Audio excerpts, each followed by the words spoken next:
Hello, everybody, and welcome back to another Chill Sunday stream. We're back here with some more Beacon Pines.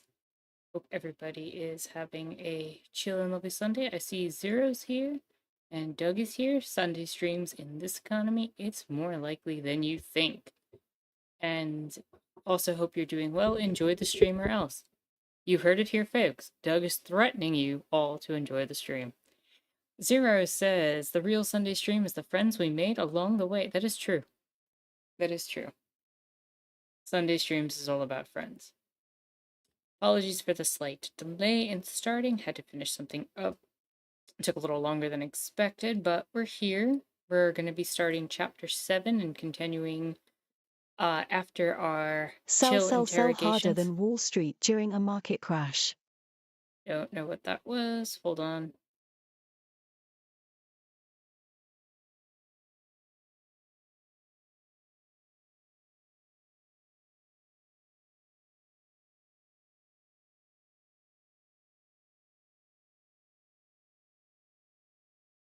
Okay. Hello, Jalix. Hope you're having a chill and lovely Sunday. Glad you could join us.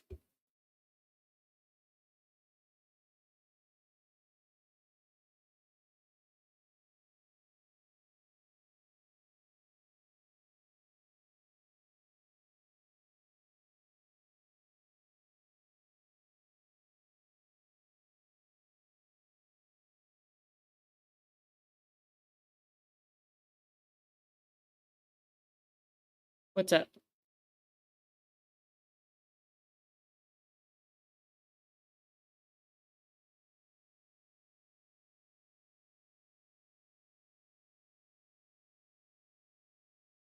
Also, hello and welcome, Jaguar. Hope you're having a chill and lovely Sunday.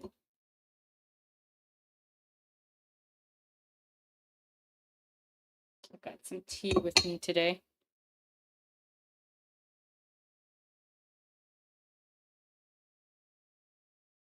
Got a Earl Grey.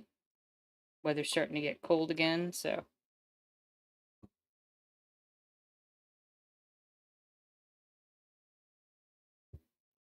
Okay, I'm gonna give it another minute and then we'll make our way in. Hope everyone's excited.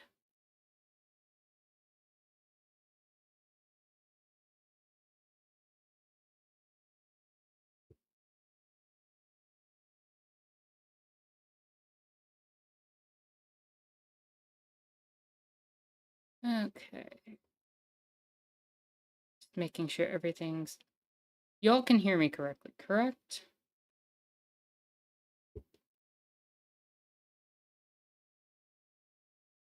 Jaguar says I should also get some tea. I mean, it's the right time of year for tea. I don't know if the weather is the right for the right right time. Teapot reveal. I have had this teapot before. You all have seen this teapot. My cast iron teapot. The one I've been using. Though I haven't been having tea quite as much with the summer being as hot and humid as it was.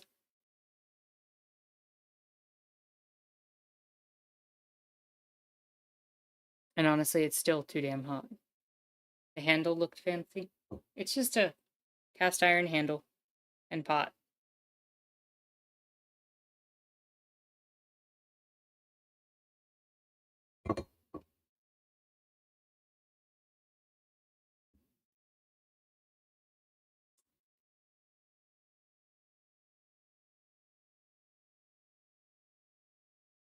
Alright, let's get into some Beacon Pines. The interrogation of Hiram Tolliver.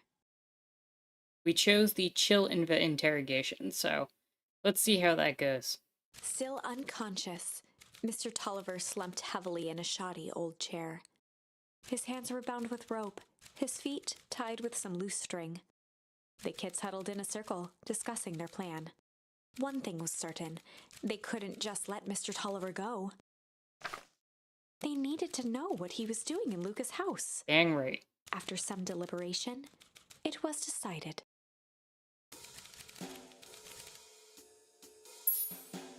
Now, you all voted last time for chill, and that's the route we're going down. They'd run the classic good cop, chill cop interrogation. I'll handle this. Just gotta play it cool. Luca walked calmly to the light switch, flicking it off and on a few times. Mr. Tolliver shook his head, gathering his wits. Golly, I sure got my bell rung. He looked over to find Luca, who returned a calming grin. Sorry, Mr. Tolliver. This was all a big mistake. Luca, what's going on here? Why do you have me strapped down? No one's fault, really. Rollo just got a little startled. Rollo's here? Rollo and Beck emerged from hiding to give a timid wave. Well, alright. Mistakes happen. You kids gave old Hiram a good scare. Let's just get me out of these ropes and call it Luca even. glanced over to Rollo and Beck, who replied with skeptical looks. Mr. Tolliver, why are you in my grand's basement? Here to help, of course. Help with what? What's my gran up to? If you just cut me loose, I can show you. How do I know we can trust you? Mr. Tolliver exhaled with disappointment. Hello and welcome, Ill. Hope you're having a chill, lovely Sunday. Also, Zero, welcome, welcome. In case you missed the first time I said hi to you. Hope everybody's having a chill, lovely Sunday. We're here. We're playing Chill Cop here with this interrogation.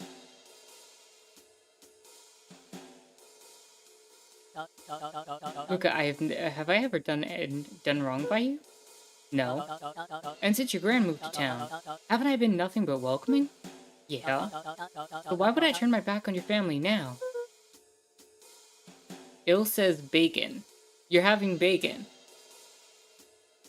Zero says, much chill, very Sunday. Indeed, indeed. Chill Sundays with Beacon Pines. It's just, all this stuff seems pretty weird. Board, with names of people from town, an archive of my dad's old disturbing patient notes. Luca gestured to the corner.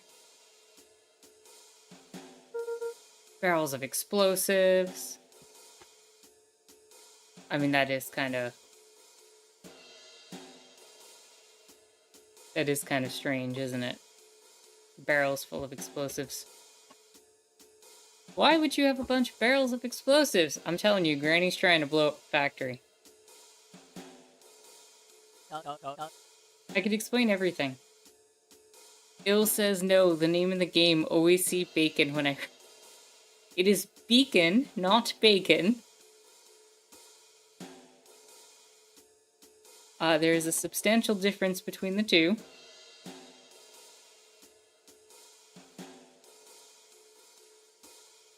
The difference may save your life one day.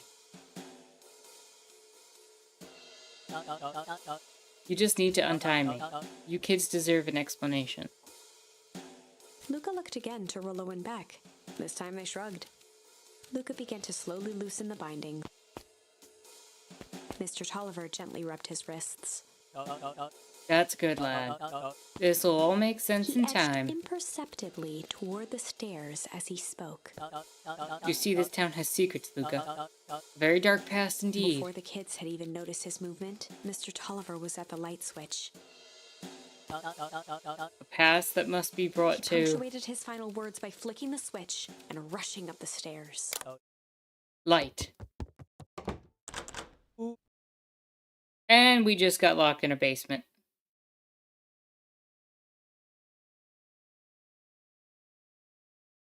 Jalek says, oh well, there are totally legitimate reasons for owning a ridiculous amount of explosives, like cooking or fishing. Zero says, this may be an unpopular opinion, but I think bacon is very overhyped. Sure, it's delicious, but I don't think it deserves the following it has. Jalek says, or shenanigans. Beck darted to the wall and turned back on the lights. It was too late. Rollo confirmed what they all heard. He just locked us down here. Mr. Tolliver's muffled voice came from behind the door. I wasn't lying, you know. This is for your own good. You kids just keep tight down here. Let the adults They handle looked this. bewildered at each other. We're gonna end up frozen. Play it cool, huh? Not now, Beck. They heard the staccato thump of quick steps exiting the house. The kids looked down in resignation. This isn't how it goes in Hank Atomic. For some reason, they'd always assumed it was up to them to save their town. Luca opened his mouth, hoping to conjure some magical words to make this right. Only a hollow croak escaped. The end. Well, we certainly aren't going to find a grand resolution to our tale locked in a basement. Back to the drawing board.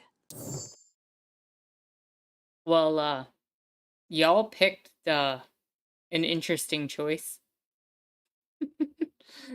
Last stream, man. So... Let's see. I guess we'll keep going down this branch, right? Like, that seems to be the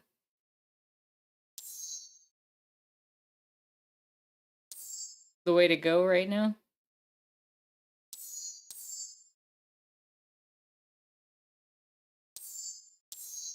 Okay, I guess we're gonna pick hard. Classic good cop, hard cop interrogation. They'd run the classic good cop, hard cop interrogation. Rollo brandished a steely gaze. I've got this. Read about it 100 times. Rollo swaggered past the chair which propped up the slumping Hiram Tolliver.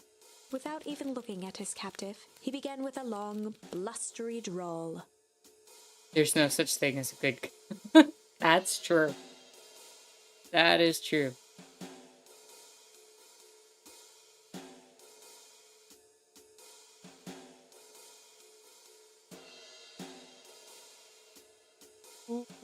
Well, well, well, Mr. Tolliver. Mr. Tolliver remained motionless. Rollo spun around to face him. He'd clearly expected to rouse Mr. Tolliver with his booming voice. Mr. Tolliver. Beck and Luca gave each other an unsure glance. Rollo slammed his fist on the table. I said, Mr. Tolliver. He grabbed the table lamp and beamed it onto the unconscious face. Mr. Tolliver groaned and slowly lifted his head. He recoiled with a muddled, weary squint. What in the The world? chair wobbled as he attempted to straighten up. Who? Who's there? Mr. Tolliver could only make out rough shapes through the glaring light. With a gruff tone, Rollo hoped to both conceal his voice and intimidate.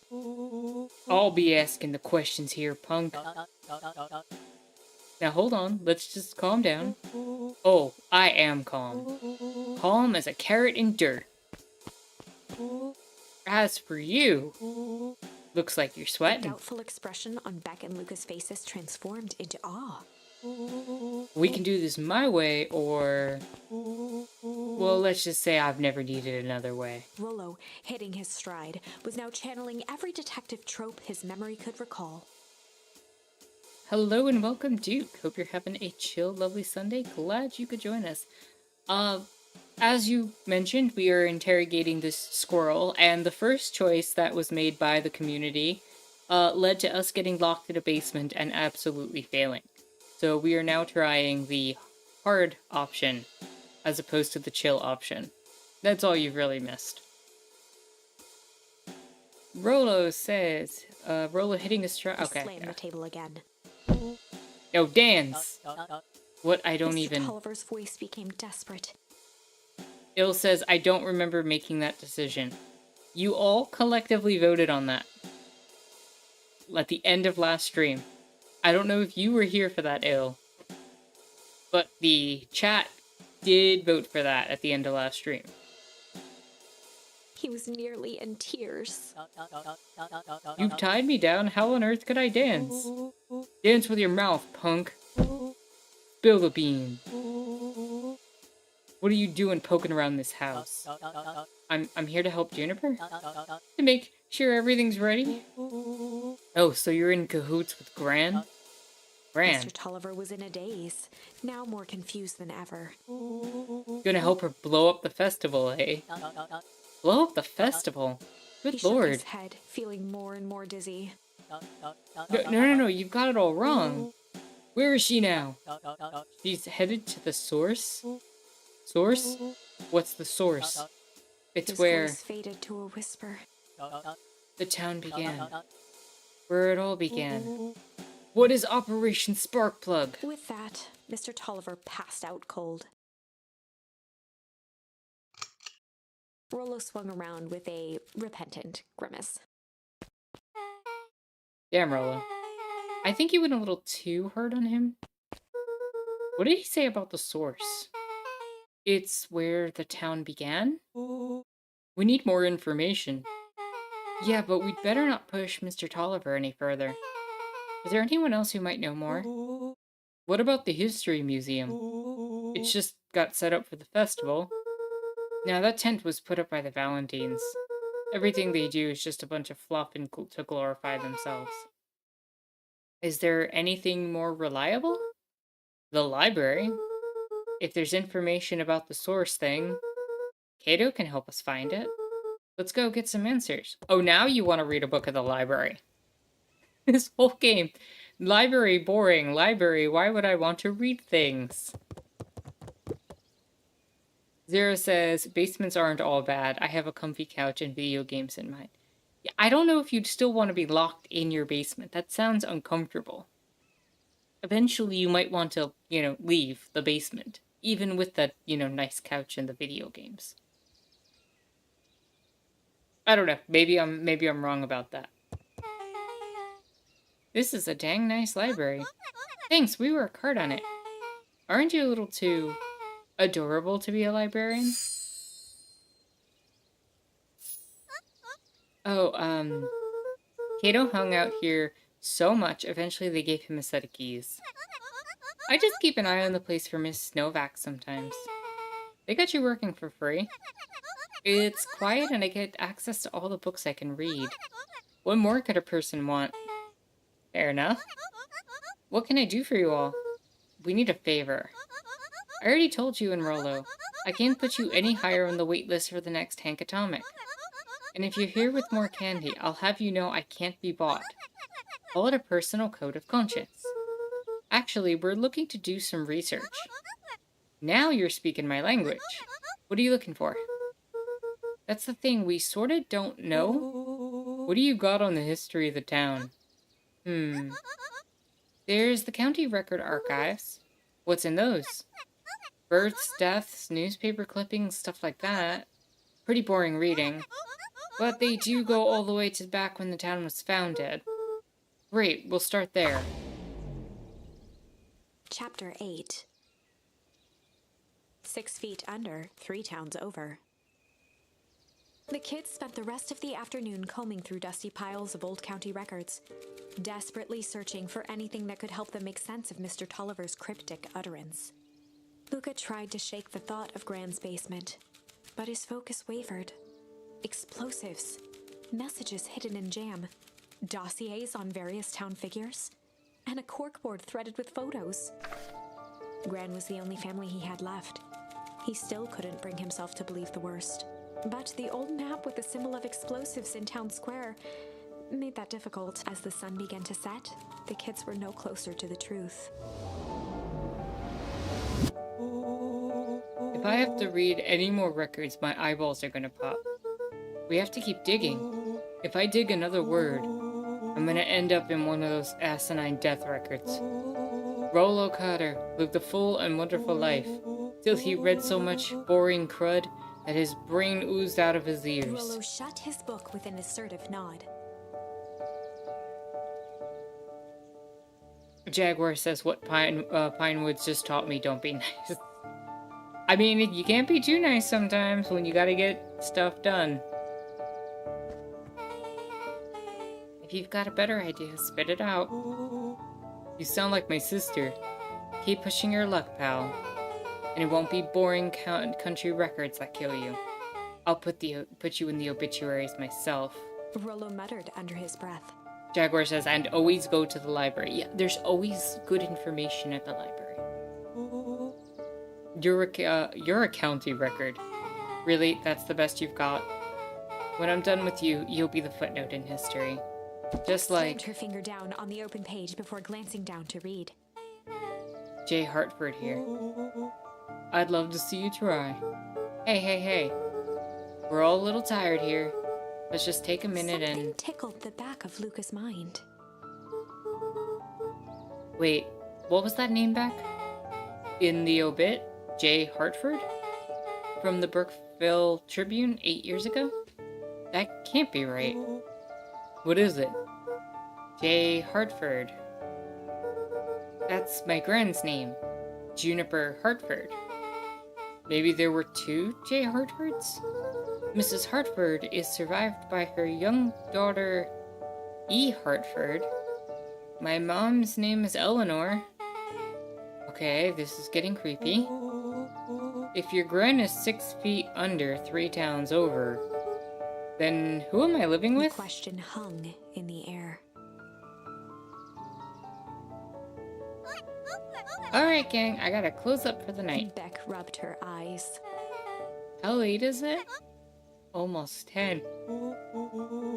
They said late, now I'm yawning. Oh crap, my pa's gonna kill me.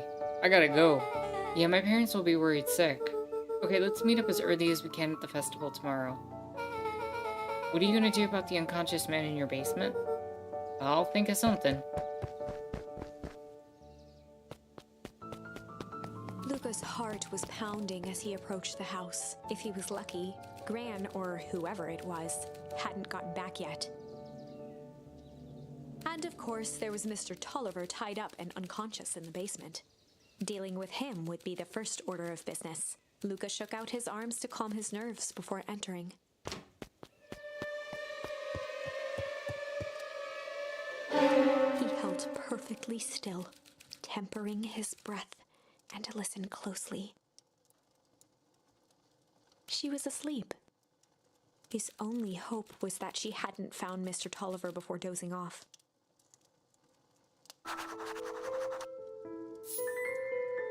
Jaguar says, I don't know if I mentioned last week I was trying to borrow Kiki's delivery service from the library. Apparently it's popular now and there was a wait list, so I had to place a hold. After a month, I finally got the book last week and started reading it. Congratulations on being able to get access to the book and, reading it. Hopefully it's as good as you're hoping.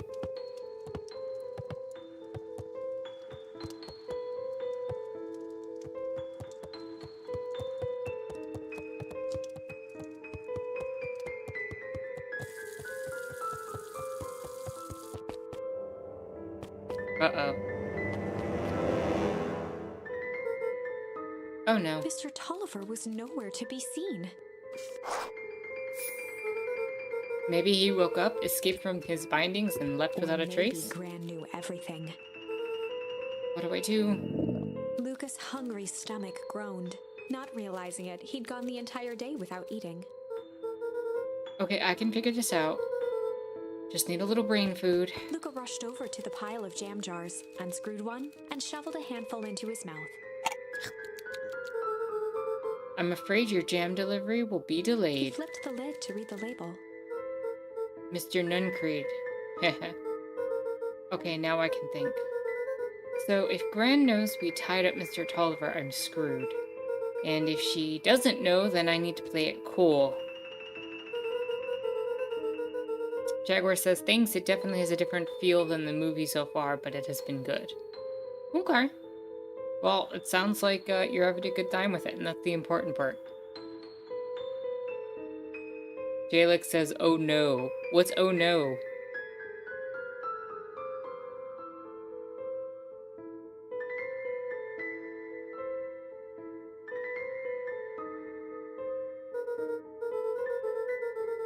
Gran will think Mr. Tolliver finished what he was sent to do and left when he was done. Yeah, I think our little one here ate the wrong jam.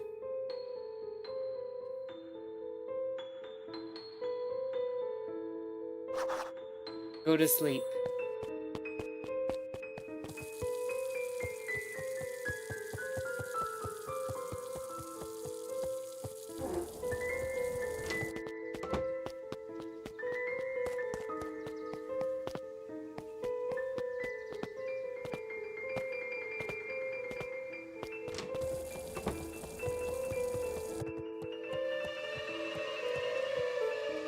Gran? Okay, stick to the plan. Go to bed and play it cool. This is getting kind of creepy, actually. As Luca climbed the final stair, the emotion of the day dragged heavily on him. With each consecutive step, his legs weakened. His stride began to falter. He tried to grab for the railing to steady himself. Something was wrong. Come on, legs. Just a few more steps. Luca groaned and tried to move. His limbs might as well have been bolted to the ground. Through numb lips, he mumbled just before falling asleep. The germ?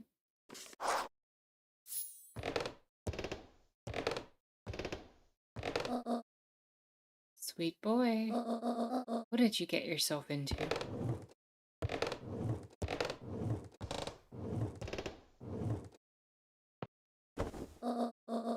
Rest now and let me handle everything.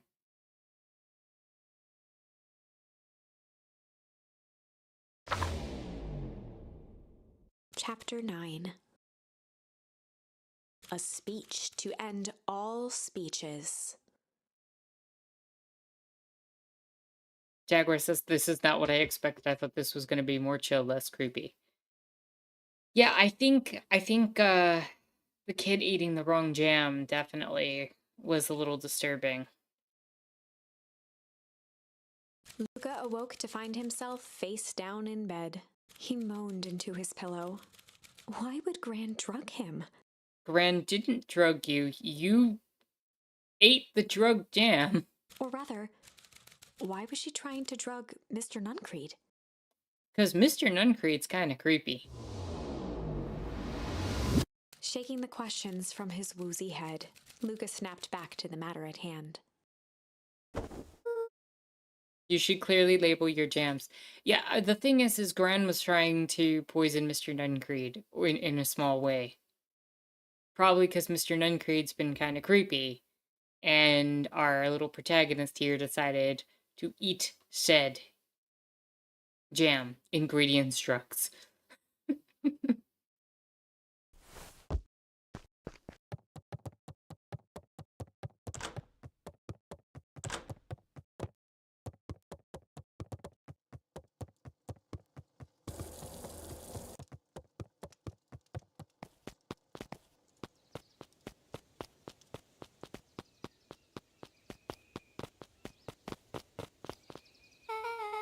Where have you been? Gran put something in the jam? Yeah, we know. Secret messages for secret conspirators. Not this one. The one intended for Mr. Nuncreed? Put me to sleep. Whoa ho ho. Sly devil. I think she's trying to remove him from the equation. He might be in danger. Have you found anything? We looked around, but haven't seen anything odd. Your Gran is nowhere to be found, but Mr. Nuncreed is just loafing around waiting for the speech. What speech? Mayor Gus just got up to the podium. Everyone is gathering at the stage. Let's get moving. Uh-oh. We did not do enough in this route. This is gonna go bad. Nervously wiped his brow. Ahem. Is this thing... Ow. Hello, Beacon Pines. I'm Augustus Valentine, your mayor, and I suppose you already know that. Oh yes, before we get started, I just wanted to take a moment to recognize someone who couldn't be here today. The town wouldn't be here without my father... be where it is today without my father, Sharper Valentine. So I thought we could begin with a round of applause befitting such a great man.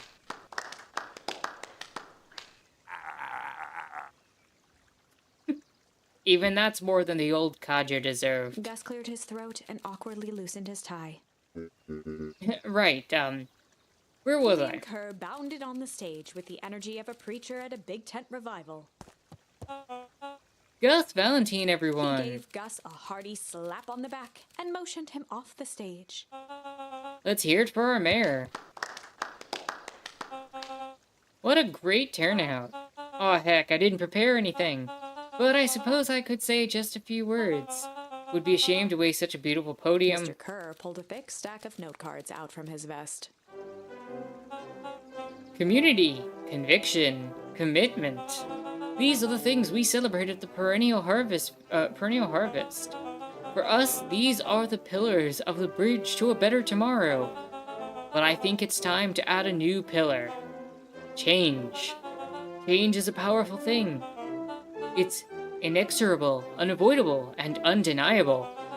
And I am daggum thankful for it. Change is the reason we're all together today.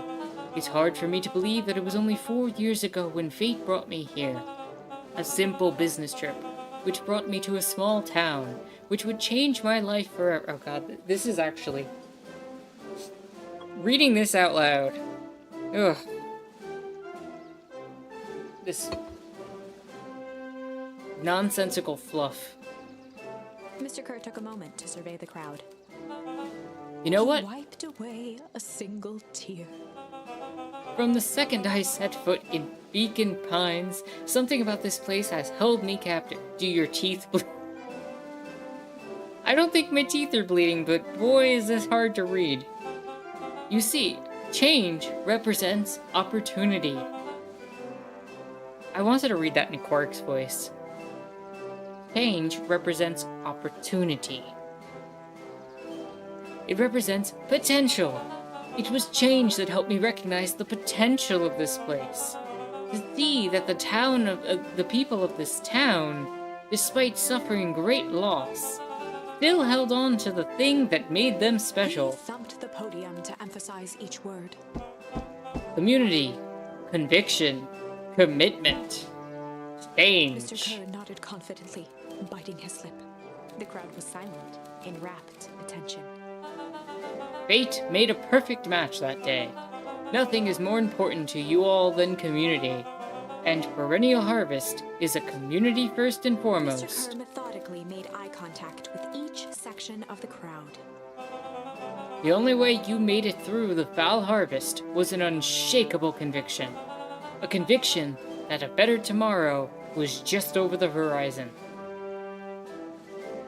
This is just every corporate speech ever. I'm bleeding from my ear holes.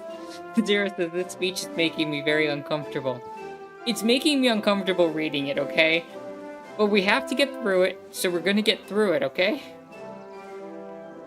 We're gonna take small breaks, we're gonna take baby steps, but we're gonna make it through this corporate nonsense. Slightly ominous and threatening veiled behind fake positivity. What was the foul harvest? Basically they had a blight where a crop came back just absolutely terrible and wrecked the town's economy.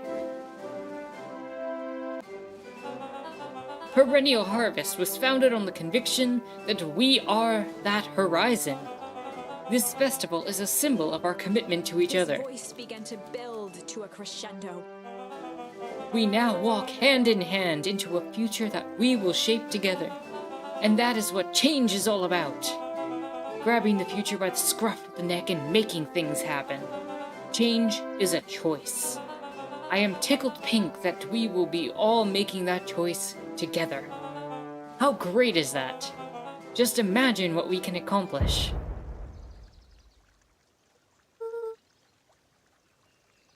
Jalek says fertilizer company that started the town fucked up and caused a blight, killed the founder and Luca's father in the process, and caused a blight the town didn't recover from. There you go. Jalek's expanded upon that. The music is cringe. What was that? The crowd began to look around nervously. Don't worry. The little thunder isn't going to ruin this day. Everyone remain Mr. calm. Kerr quickly flicked through his note cards. Where was I? Through all of my travels, I have learned one true thing. One always reaps what they sow. We have all planted a lot of good in this town. And so, it is with a happy heart that I proclaim... He raised his hands up to the heavens. Our harvest awaits, and the freeze. We did not do enough on this path. At that moment, a merciless wall of impossibly cold air ripped through the crowd, instantly freezing everyone and everything it touched. For a man like William Kerr, This was a fitting way for things to end. On a stage, with an entire town frozen in rapt attention for the rest of time. The end. There's that ice again! Whenever I think we're getting close, it comes along and ruins everything! Maybe we should just quit? Maybe you should just close the book, walk away, and never think of me again. No, I don't mean that. We got a little closer this time. We just need to try again. Please.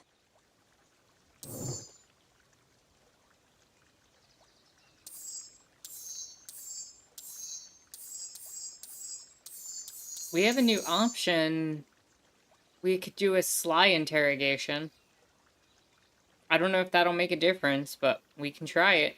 We didn't have Sly going into that. Run the good cop, sly cop interrogation. They'd run the classic good cop, sly cop interrogation. Luca and Rollo ducked behind a barrel, leaving Beck to her task. With a few crisp snaps, she roused Mr. Tolliver.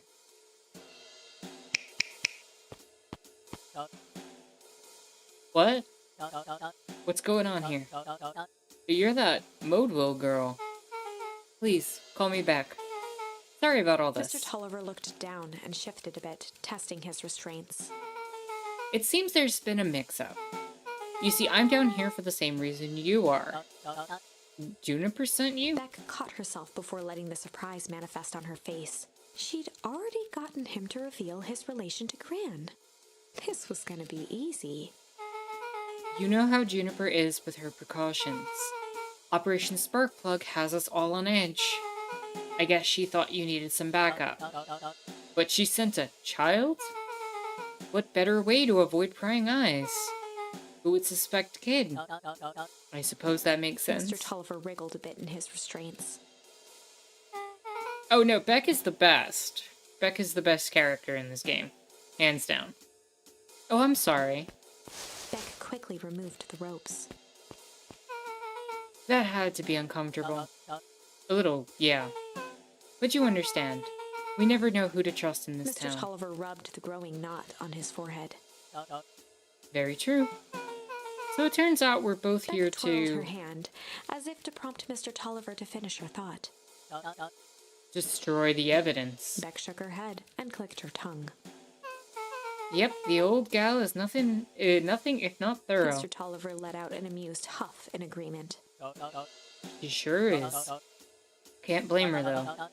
If anyone were to find out that we're going to destroy the source, well, we both know how bad that might be. No one will know anything once I finish cleaning things up down here. Beck was on a roll now, playing Mr. Tolliver like a fiddle. You sure you can finish this up on your own? Juniper trusted me for a reason. You can leave the rest to me. Good. There's one more loose end I'll go work on. Loose end? Oh, it's nothing really. The other day I had the radio on scan while restocking the candy shelf. Wouldn't you know it, I intercepted an odd phrase in a perennial harvest transmission. Underground secrets. That's ominous. I think it might be a password, but Juniper dismissed it. Said it wasn't mission critical. What's the password for? We don't know. So we have a password and know where to put it. It's gotta mean something, right? Good thinking. You should probably go work that out. I've got this under control. That's a relief. Between you and me, this basement gives me the willies. Heading for the stairs, Mr. Tolliver hesitated and turned to Beck with a puzzled look. She grinned and gave him a peppy wave. With a shrug, he continued up the stairs, whistling a jaunty tune. You guys catch that? Sure did. This whole time, Mr. Tolliver's had a candy shell. But all he ever sells us is apples. Beck blinked slowly in disappointment. And that's why Beck's my favorite. Jaguar says, I literally was just about to say that Beck is my favorite character. Duke says, by the way, Mr. Tolliver is not practicing good OPSEC. 100% true. Mr. Tolliver definitely did not practice good OPSEC there. The password, Rollo? Well, sure, but once things are back to normal, I'll be having a word with Mr. Tolliver about that candy shelf. Fine. In the meantime, I've got an idea. She turned to the table and began tearing small scraps of paper. He said the password. He heard a password on the radio. Any good spy transmission is never what it seems. Beck marked each scrap of paper and leaned back. We just need to find the hidden meaning. Okay. What's another word for underground? Buried, covered. Could it be a cover-up? Maybe it's one of those each letter's a number thingies? So U would be 21, N would be 14, D would be... Ooh, it's an anagram. Nun Creed's drugstore. Luca and Beck looked at Rollo with amazement. Rollo? That was incredible. Well, it's either Kren's new drugstore. Yeah, I think you were right the first time. How'd you do that? What can I say? I love ciphers. Well, I guess we know where to go next. Yeah, Rollo just had a moment of, like, divine inspiration right there.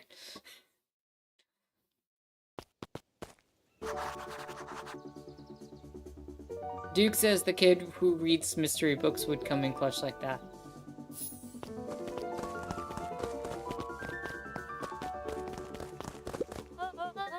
You scared me half to death.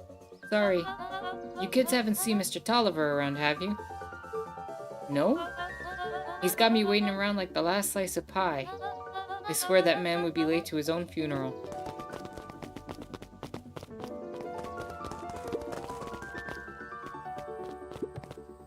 I'm gonna just check if there's any other fishing things that we got. Nope. Luca gently at first. No new fishing things yet.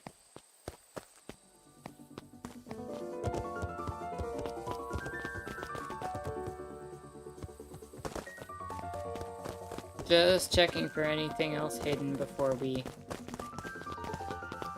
go past. You think I got all the fishing? No, I don't. I don't because I don't have the achievement popped. I gotta be missing at least one. You're late, Augustus. Sorry, sister. Was caught up with work. Work? You. I had a few more details to lock down for the festival. Oh, what do you have to report? What is this insipid town festival really about? I Gus looked around nervously. think Mr. Kerr really does just want to do something good for the town. He's actually a pretty nice guy. You should spend some time with him. I didn't pull strings installing you as mayor so that you could make friends. Your job is to help me figure out what Kerr and Perennial Harvest's true intentions are with this town. We have a responsibility. This is our father's town. Was. Excuse me? This was our father's town. He's gone, Eris, and he isn't coming back. Father left us with nothing but problems. Mr. Kirk came here and offered to help us. We accepted that help. We didn't agree to them turning Father's warehouse into a toxic dumping ground. That's just a temporary arrangement. The glow can be seen from our damned backyard. They're dumping their nasty little secrets on us. When this all inevitably goes wrong, who do you think will be blamed? Eris's cry hung in the air. We have a new choice to make now, sister. This town's gonna change whether we like it or not. Are we gonna choose to be part of that future, or be forgotten in the past? It's a shame. Father named you Augustus, but you will always just be a Gus. Good night, Eris. I'll see you at breakfast tomorrow.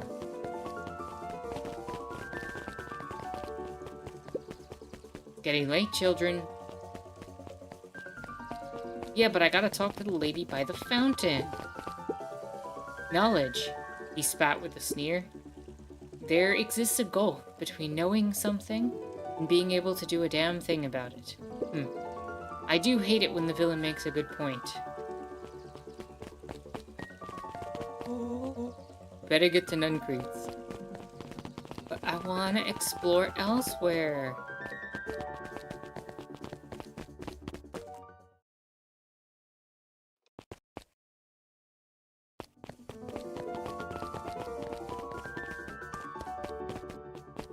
Game can't make me go where it wants me to go.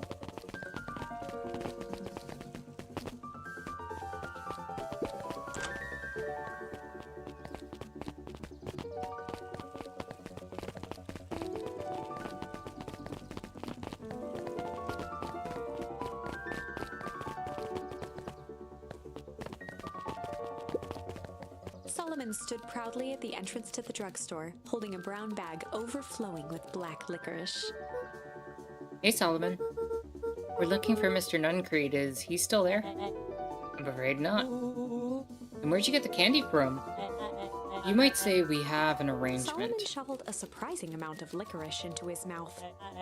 Sometimes it's the small pleasures in life. Though we might not always have family to rely on, licorice has never let me down. Well, I can't say licorice would be my first choice. Excuse me? Jalix, no, I liked licorice as a child. Black licorice is one of my favorite candies.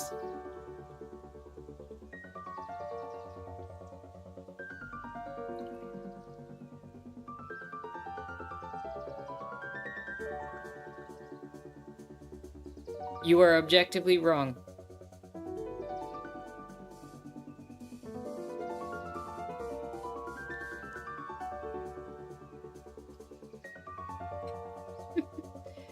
I know it's an unpopular perspective, but I love the taste of licorice.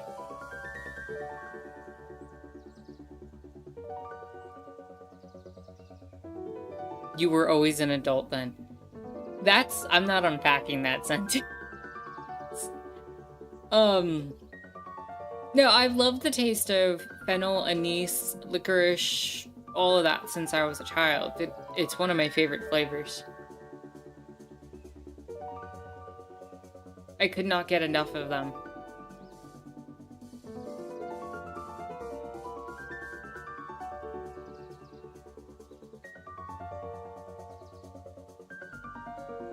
Jalix says all people who like black licorice are adults and all who don't aren't. As simple as.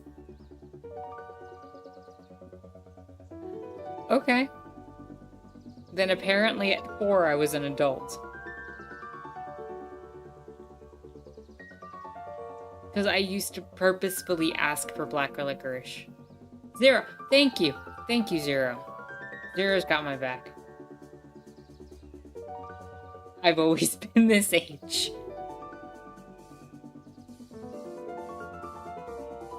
I don't like neither black nor red. Duke says because she's an elf.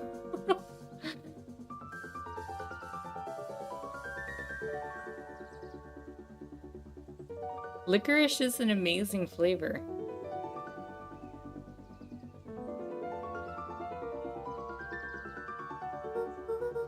But whatever floats your boat. You can tell a lot about a person by their choice of confection. Oh yeah, I guess. I like sour gobs. I'm certain you do. I always wondered why Mr. Nuncrete kept licorice in stock. You must eat enough of it to make it worthwhile. There are many ways to earn loyalty.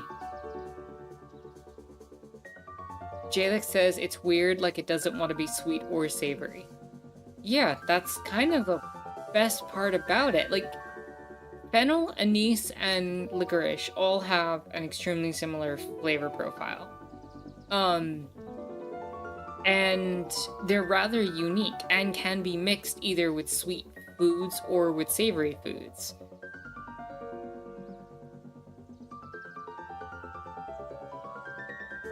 Like, they're really versatile spices. And roots. Anise cookies are nice. How do you like anise cookies and not licorice?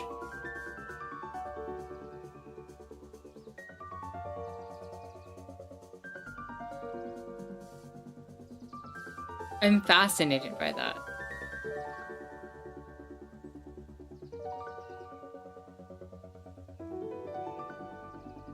Because they're sweet? Jaguar says, so we learned through Tara's candy choice that her secret ID is that she's an elf. Yes, indeed. You couldn't tell from the ears? I mean, come on.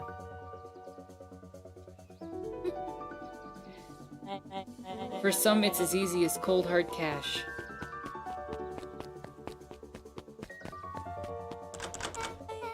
Well, he's right. It's locked. There's gotta be more clues. Zira says, I made an anise sticky buns once, but I ate too many too fast and it made me feel sick. That just sounds like you overate. I don't think that's a problem with the anise or the sticky buns.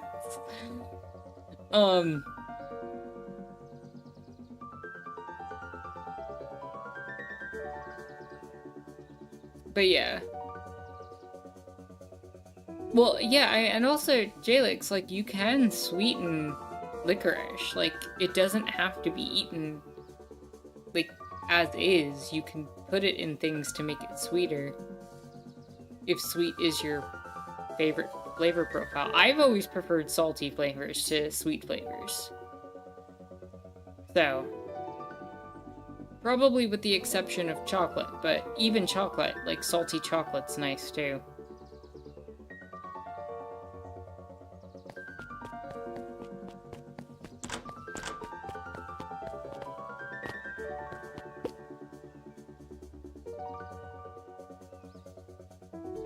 Sarah says anise in higher quantities can lower your blood pressure, and that's what happened to me.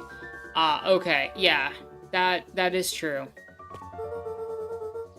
Have you seen anyone ever actually use this thing? Besides Mr. Nuncreed? No. Beck cupped her hands on the glass to peek inside. Jaguar says, I love how some spices like anise and fennel can be used in either savory or sweet. I use fennel a lot in when I make tomato sauce. It ends up providing a very good, like, just like, very fulfilling flavor for me when making that. That kind of reminds me a little bit of sausages, because a lot of sausages use fennel as well. But it just ends up coming across this, like, sweet flavor that ends up really enhancing the tomato sauce.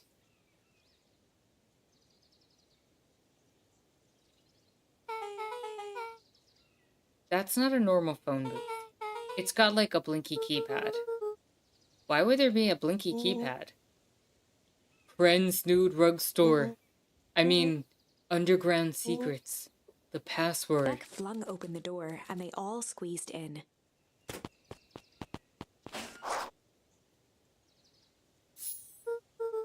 Alright, let's see here. Luca cracked his knuckles and entered the letters into the keypad. Underground Secrets. Sounds like that did something. Great, now what? I guess we... The inside of the phone booth dropped loose from its shell. Secret tunnel. Secret tunnel in the mountains. Great Avatar: The Last Airbender reference. Without even the space to panic, they closed their eyes, held their breath, and accepted their fate. Suddenly, the chaotic descent slowed to an effortless landing. It was unclear where they ended up, but at least it was solid ground. Oh no. The air was stagnant and smelled vaguely of chlorine. I knew it. You knew there was a secret hub full of strange tubes under the phone booth? Of course I did. Didn't I say that? No. I definitely thought it. Luca, do you remember how when I said it would be cool if the trans-dimensional conduits from Hank Atomic Issue 12 were real? Rolo, at one point or another? You've said that about every technology ever discussed in Hank Atomic. That's why I'm such a good predictor. It looks like each of these has something written on them. Jaguar says, wait, did we just make an Avatar Airbender reference? Yes, we did.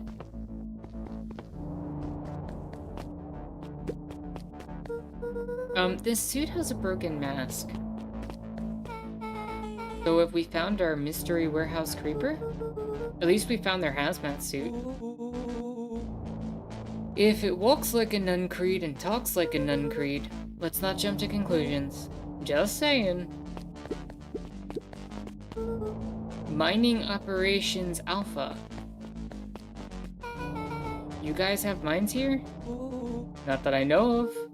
This town's all farms and fertilizer. And a series of tubes. Pa always says you can only trust a miner up to the point when they hit gold. Not sure how that wisdom applies in this exact situation? That's the thing about Pa. You don't always realize what he means until it's too late. Perennial Harvest main office. That's where my mom works. What does she do? Science stuff. Is she involved in all this? We just moved here. How could she be involved? True. Valentine Fertilizer Warehouse. Isn't that where you almost got snatched? Yeah. Why would a perennial harvest have a tube going to the old Valentine place? This is starting to feel like something big. That's a lot of buttons.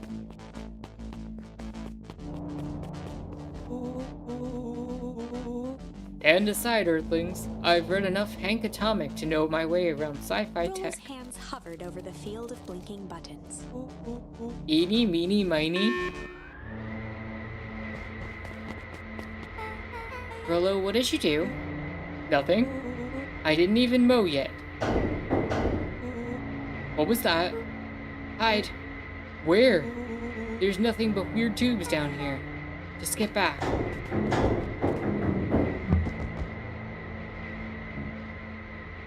Yeah. I don't know why that's just so funny. I feel like I can picture him just slowly just saying shit.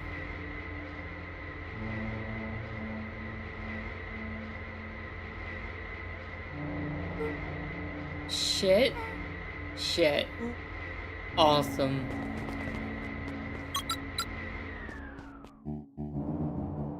You all need to come with me now. We aren't going anywhere with you. Not until we get some answers. Mr. Underground Secrets? I told him it was an absurd password. But they love anything that makes them feel clever. They who? That's no matter. If I can keep you hidden until after the festival, I might be able to save your skins. We don't care about our skins. Hold on now, I like my skin. This all stops now, Nuncreed. Joseph waited for a moment in silence. You sound just like him. Who? Walt. You don't get to talk about my dad. You know, your father and I were friends back before... He gestured toward the strange tubes. All of this. That's a lie. It's true. I used to bounce you on my knee. What happened? Same thing that always happens. Reality, complications, life. We were a team, Walt and I. An idealistic doctor and a bright-eyed pharmacist. Both hell-bent on helping folks. So you were his sidekick? No, we were partners. He helped the patients and I helped him. Yup, total sidekick. Nuncreed let out a growl of a sigh. Luca, I need you to know this. I need someone to know this. One day, Sharper Valentine comes to us, says he's got an opportunity. He'd found something he didn't quite understand, and he was willing to pay us both handsomely to help him understand it. And my dad said no. Your father and I both believed in helping people, but the thing I could never get him to understand was, it's a lot easier to help others if you help yourself now and then. Classic sidekick to villain plotline. Walt loved being righteous, almost more than he loved his family. He was wrong about one thing, though. When he begged me not to take Valentine's offer, he said, Joseph, if a person says yes one time to Sharper Valentine, He'll make sure they keep on saying yes to him until the day he's dead and He gone. shook his head wistfully. Sharper's long gone, but he's still got me saying yes. Is there a point to this sob story? Not really, no. Just an old man trying to delay what needs doing. Nuncreed took a menacing step towards the children. I tried to keep you safe. I tried to keep you and Juniper out of this. But you forced my hand. Luca began to laugh. What? You really don't know? My Gran isn't out of this. She's been scheming right under your nose. Juniper? She seems like she's planning on crashing the town's party. She's gonna disrupt the... Why would you tell him that? Why would she? The color drained from Nuncreed's face. How does she know? Apparently she knows a lot of things. What? Let's just say this isn't the only underground lair we've busted into today. And honestly, hers is way cooler. She got maps and explosives and bad intentions, big man. Nuncreed grabbed Luca by the shoulders. His eyes were frantic. You need to tell me what she's gonna do right now. She doesn't understand what she's messing with. Tell me now. She's in danger, boy. I don't know. She had a map with a mark on the fountain in town square. Fountain? Well, why would... A jolt of realization struck Mr. Nuncreed. She knows about the source? What the heck is the source?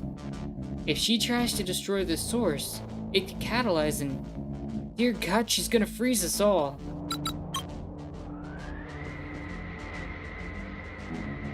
You all need to run. Run where? Away. As far away from this town as you can get. Head west and don't look back. That did not go how I expected. So... We're totally following him, right? Totally. See you on the other side. You good? Yep. I love this town. Chapter 8. The Cold, Hard Truth. Beck leapt up, allowing the suction to yank her into the dark. Dimness eclipsed around her like the shutter of a camera, as she seemed to cover great distance in mere moments. Her only points of reference were glints of upcoming turns, which approached with frightening speed, only to carom her gracefully along. She heard the tinny, distant echoes of Rollo's glee. Once she stopped fighting against it, the ride was impossibly smooth.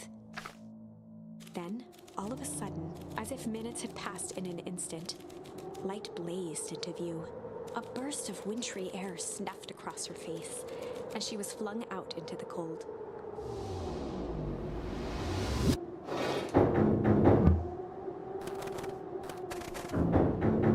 Where the heck are we? That was... intense?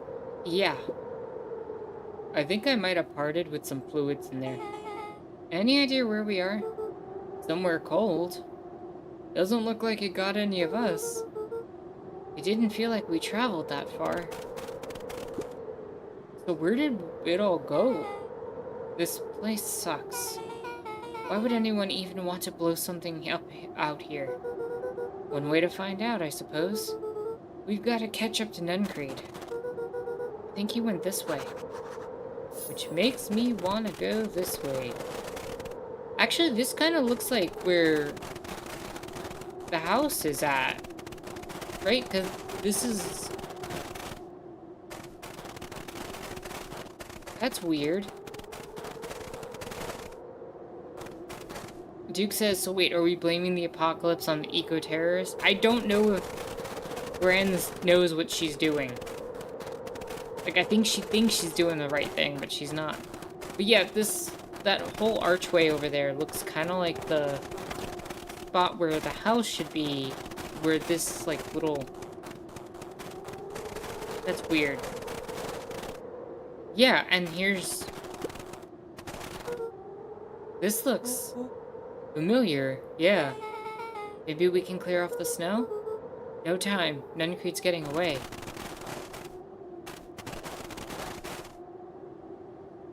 Yeah, what the hell? Okay, this is starting to feel really familiar.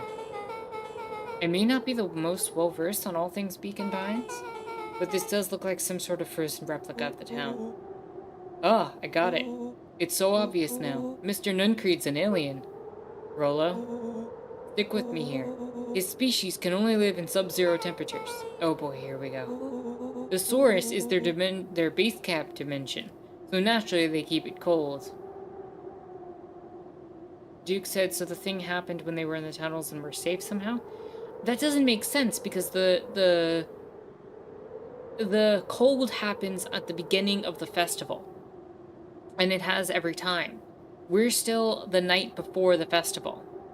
So it doesn't make sense that the cold would have hit yet. And also, the house that, Grand's house, as it were, isn't there. It's completely missing in this area. So something strange is happening. We found it by traveling through those metallic wormholes back there. Final objective, kill us all and shapeshift into Beacon Pine citizen of their choosing. You never really had me, but you very much lost me there. You get used to it. We should keep moving. Also, there's a fence up here that prevents us from going into the forest. Like that, this isn't the same town. It is, it's similar enough, but it's different enough. Also, Perennial Harvest isn't set up here. The sign isn't here. As they rounded the corner to the frozen town square, they spotted Mr. Nuncreed inching cautiously toward a pit at its center. He held his arms out gingerly, as if approaching a beast in the wild. Upon closing the distance, Luca recognized what Nuncreed was after. Mirror universe, will people have goatees? Maybe. Gran stood confidently at the edge, one arm outstretched over the abyss. And also if you notice, the fountain's not there. Nearby, a wheelbarrow had been emptied out. She held a lit torch, which flickered in the bitter wind. Juniper, I don't know what you think you're doing, but I assure you this is not gonna solve anything. If you drop that, you've doomed this whole town. Oh, it wasn't me who doomed this whole town. I've been watching you, Joseph. I know what you've done. You and your co-conspirators. Gran? What's happening? Luca, you and your friends need to leave right this minute. Mr. Nuncreed turned back toward the kids, desperation in his eyes. Listen to your grandma, Luca. This is between me and Juniper. Rolo and Beck held steadfast in awe. Luca approached closer. Mr. Nuncreed spun back toward Gran, his voice growing louder. You've got it all wrong, Juniper. Just hand over the torch. You don't understand what you're doing. How could I possibly trust you to do the right thing? Walt told me everything. He trusted you, and you betrayed that trust. Luca, did you know that this man's entire life is a lie? If it weren't for him, your father might still be alive. Mr. Nuncreed winced with anguish. His voice hardened. That's not true. They both now yelled, not to each other, but at fate itself, making their peace with long-held burdens. The wind howled with encouragement. Walt was like a brother to me. We just had different ideas about how to affect change. Very convenient that your way just happened to line your pockets. Now that's not fair. They menaced at each other, both catching their breath. The moment balanced on a knife's edge. Amid a blur of emotions and memories, Luca's mind flooded with questions. The wind calmed, as if to give him the stage.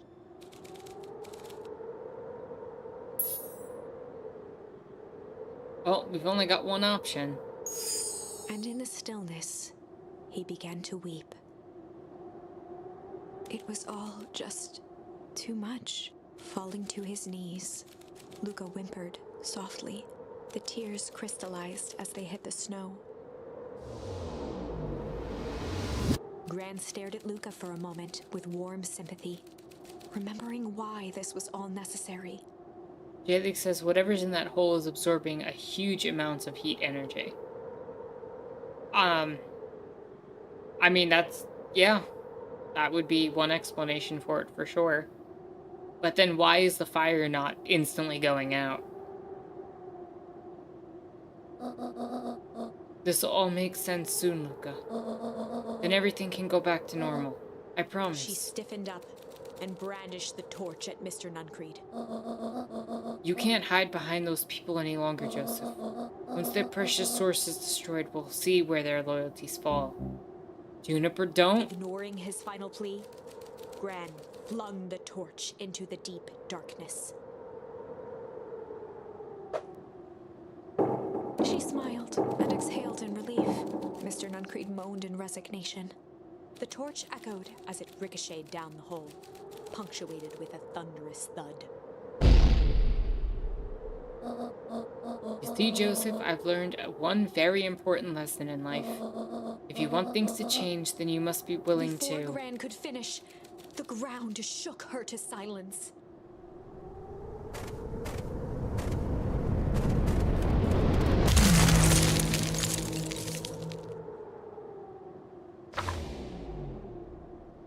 Gran only had time to spin around and run to Luca. Her attempt to shield him, an honorable but trifling act. Unflinching love, pitted against an unthinking horror. There was no contest. Her warm embrace froze in an instant. That is where they remain, fixed in place, forever. And so, our story ends on this melancholy scene. In a town brought low by its secrets, sits the frozen statues of a misguided band of meddlers. The end. Well, that was dire. On the bright side, we finally figured out where all the ice is coming from. Now, we just need to find a way to deal with a mystic, unfathomable force of nature. Yep.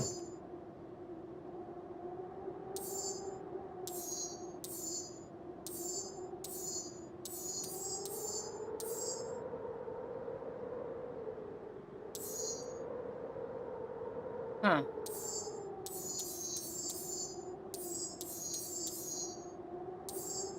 Well, now we have to completely change paths, because this path is at least temporarily exhausted until we get something else to use here.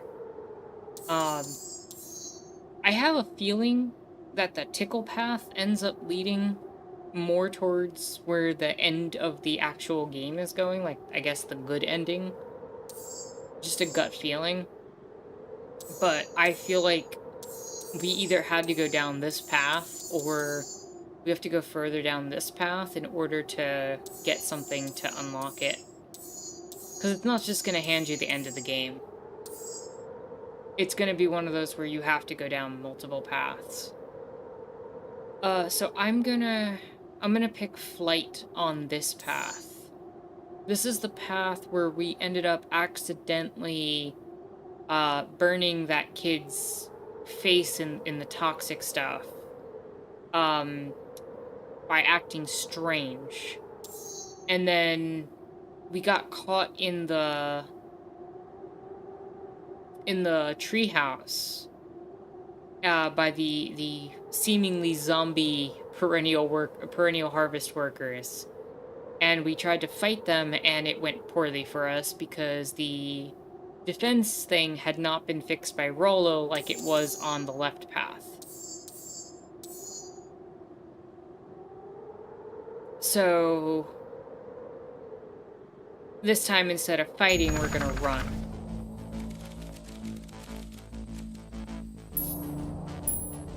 Luca drew himself up and decided to take the only option they had left flight. Luca drew himself up and decided to take the only option they had left. Flight. He squinted down the barrel of the mission control defense cannon, aiming it through an opening in the dense tree branches.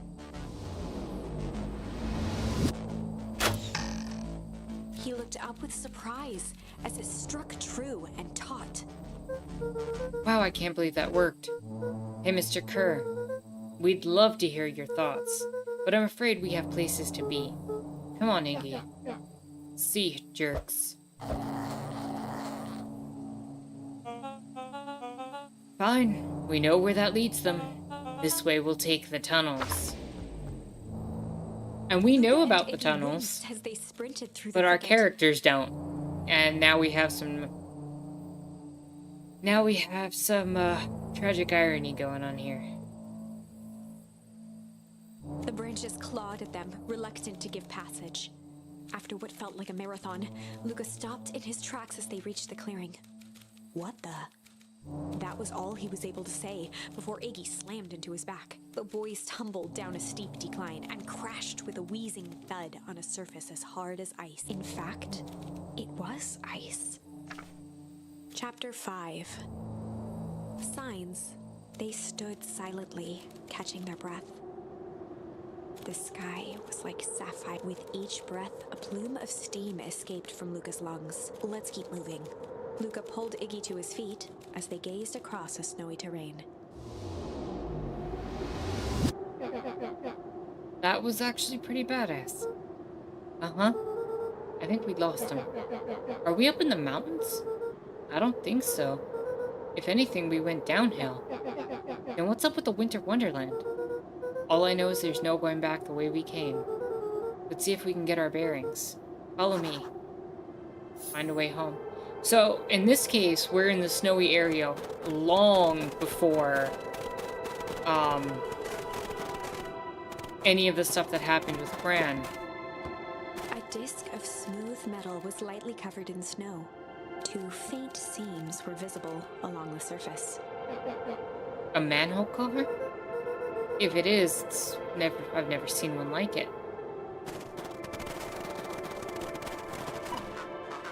Luca, are you there? Luca had almost forgotten the walkie-talkie he was carrying. It's that bozo, Kerr. I hope nothing bad has happened to you out in those woods. Luca looked at Iggy with hesitation. No need to be With rude. a resigned sigh, Luca responded. It seems like the only dangerous thing in the woods is you.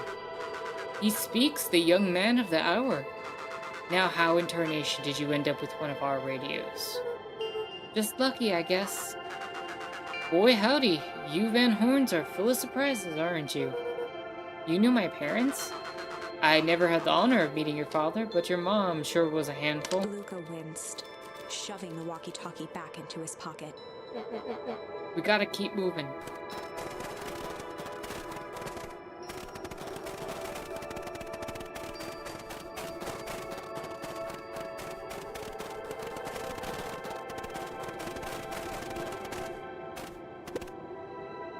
What's the readout? Sitting just above 258 Kelvin. That's a bit down from last time. Should we report this to Mr. Kerr? Meh, still within safe ranges. It should maybe spreading, but it's under control for now. Even a small nudge in the equilibrium could cause a cascade. Dude, relax. Just a few more sites to hit before we can punch out. Let's get this over with.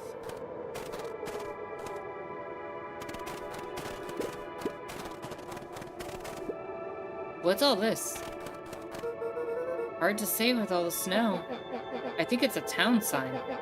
I can almost make out letters under there. What town could this even be? There couldn't be another town this deep into Weep Woods. I'm looking at evidence to the contrary. Let's figure out what we're dealing with here. Step 1, snow's gotta go.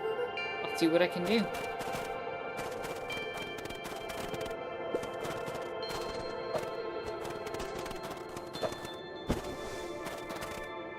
Welcome to Beacon The Pines. boys stared in disbelief at the sign that now clearly read, "Welcome to Beacon Pines." This doesn't make any sense.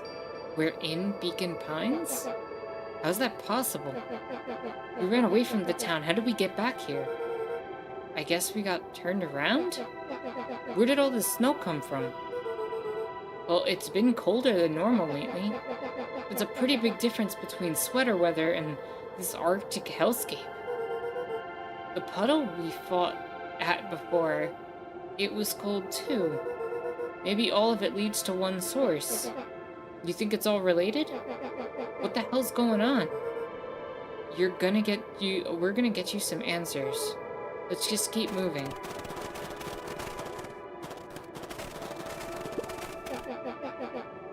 Does stuff look familiar to you? It looks like the barrel near the puddle I, shoved me into. Yeah.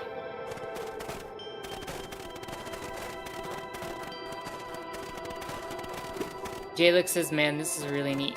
What do you find neat about it? Is it the order that I'm going in, or just the concept of it in general?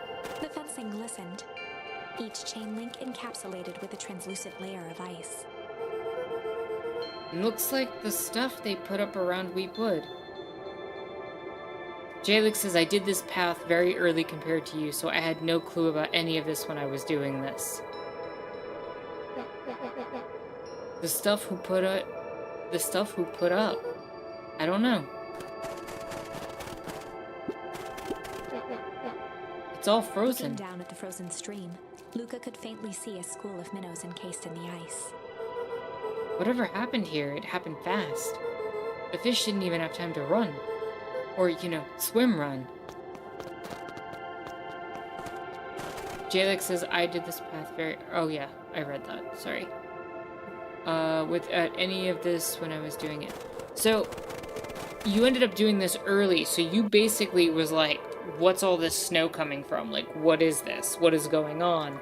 Whereas I ended up taking that whole left branch before coming here, and so, it kind of worked out that, we have this whole understanding of what's happening with the source, at least some of it, and now we're coming here. Footsteps trailing Luca went hush. He looked back to see Iggy's face twisted with confusion. Everyone's gone. What? There's nothing here but more snow. Jalek says, yeah, I remember thinking that the town froze over somehow. I mean, I'm still kind of confused about what's going on with there being 2 Beacon Pines. And then somehow Gran died 3 towns over and 6 feet under, as it were. And yet, Gran's alive, and, there's some sort of weird thing going on here. And part of me's wondering if these woods end up leading to the different Beacon Pines down each path or something in the book, maybe? Like, maybe we're going from one part of the book to the other somehow? Like, I don't know. I'm still confused about it in general, but, like, this is really cool the way it's being done. And I'm kind of glad we went in this order, because, like, this actually kind of makes more sense from our perspective as the viewers to be looking at the snow from a different lens and down a completely different path. Jalek says the puzzle pieces are falling into place. Yeah, I can tell that much, but, like, it's really cool.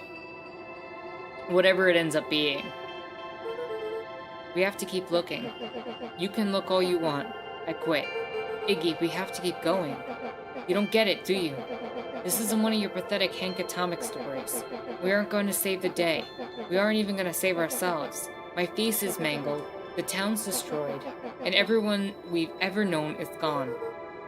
We don't know that. You can't just quit. Do whatever you want. I'm done. Jalek says it's a really unique story, and I don't think anybody's ever done something like this before. I mean, this is something that should be played with a little bit more. I've seen games with alternate pathways that have led down different story branches like this, but not quite in the same way. Jalek says it's like an adventure novel, but so much better. It definitely reminds me of a choose-your-own-adventure novel, for sure. Where almost like the pages that you have to flip to are hidden within other aspects of the story. But, one of the things that I'm thinking about is that fountain. Because that lady by the fountain keeps reading stories that are telling us more details about what's going on. And it's almost like she's reading the story of Beacon Pines in certain ways. And I'm kind of wondering if we're reading one book that's talking about our Beacon Pines, but this is another Beacon Pines that has, you know, has a connection to the book that she's reading or something like that. Or maybe she's the narrator. I think we're going to find out more over time, but just making some cursory predictions at this point. Luca peered upward at the darkening sky. He let out a long, foggy breath. Faintly, Iggy began to cry. Seeing Iggy in such a pathetic state gave Luca a sense of compassion and more than a little guilt. It's getting pretty late, I think. Probably not a great idea to stumble around in the dark anyway. Luca allowed himself to collapse next to Iggy. Let's just rest for a The bit. boys huddled together for warmth and comfort. If not for exhaustion, their minds would be racing, trying to make sense of the events of the day. As it was, all they had energy for was to sit in silence, numb.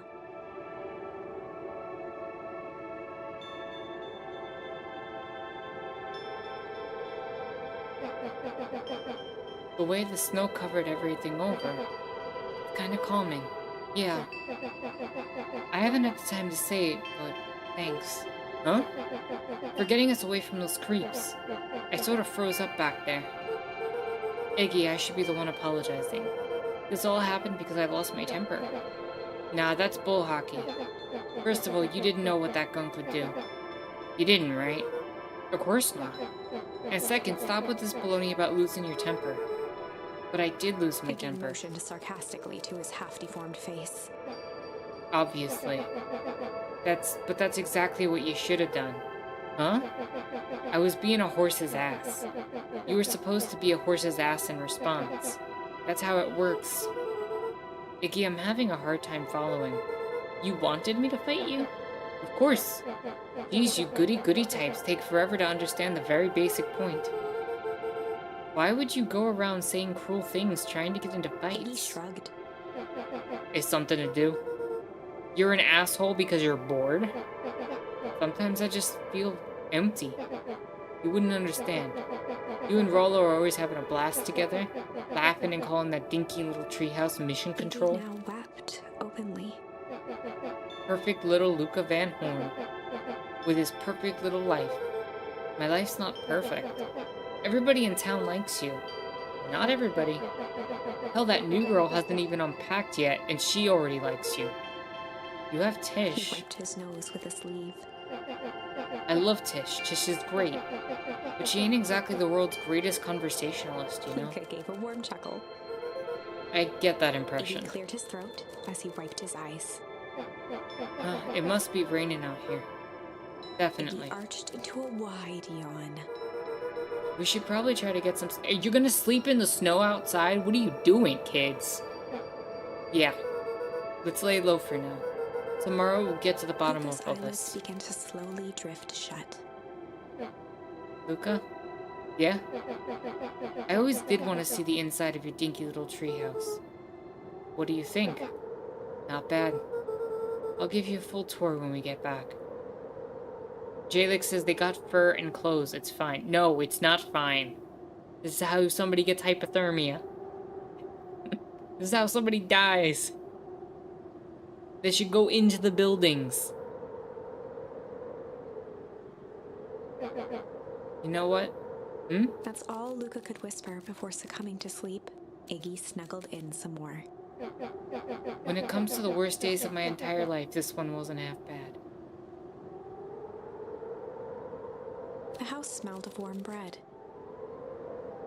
Luca was playing with toy blocks on the living room rug. He looked up to see his parents on the couch. His mother held his father's head in her lap.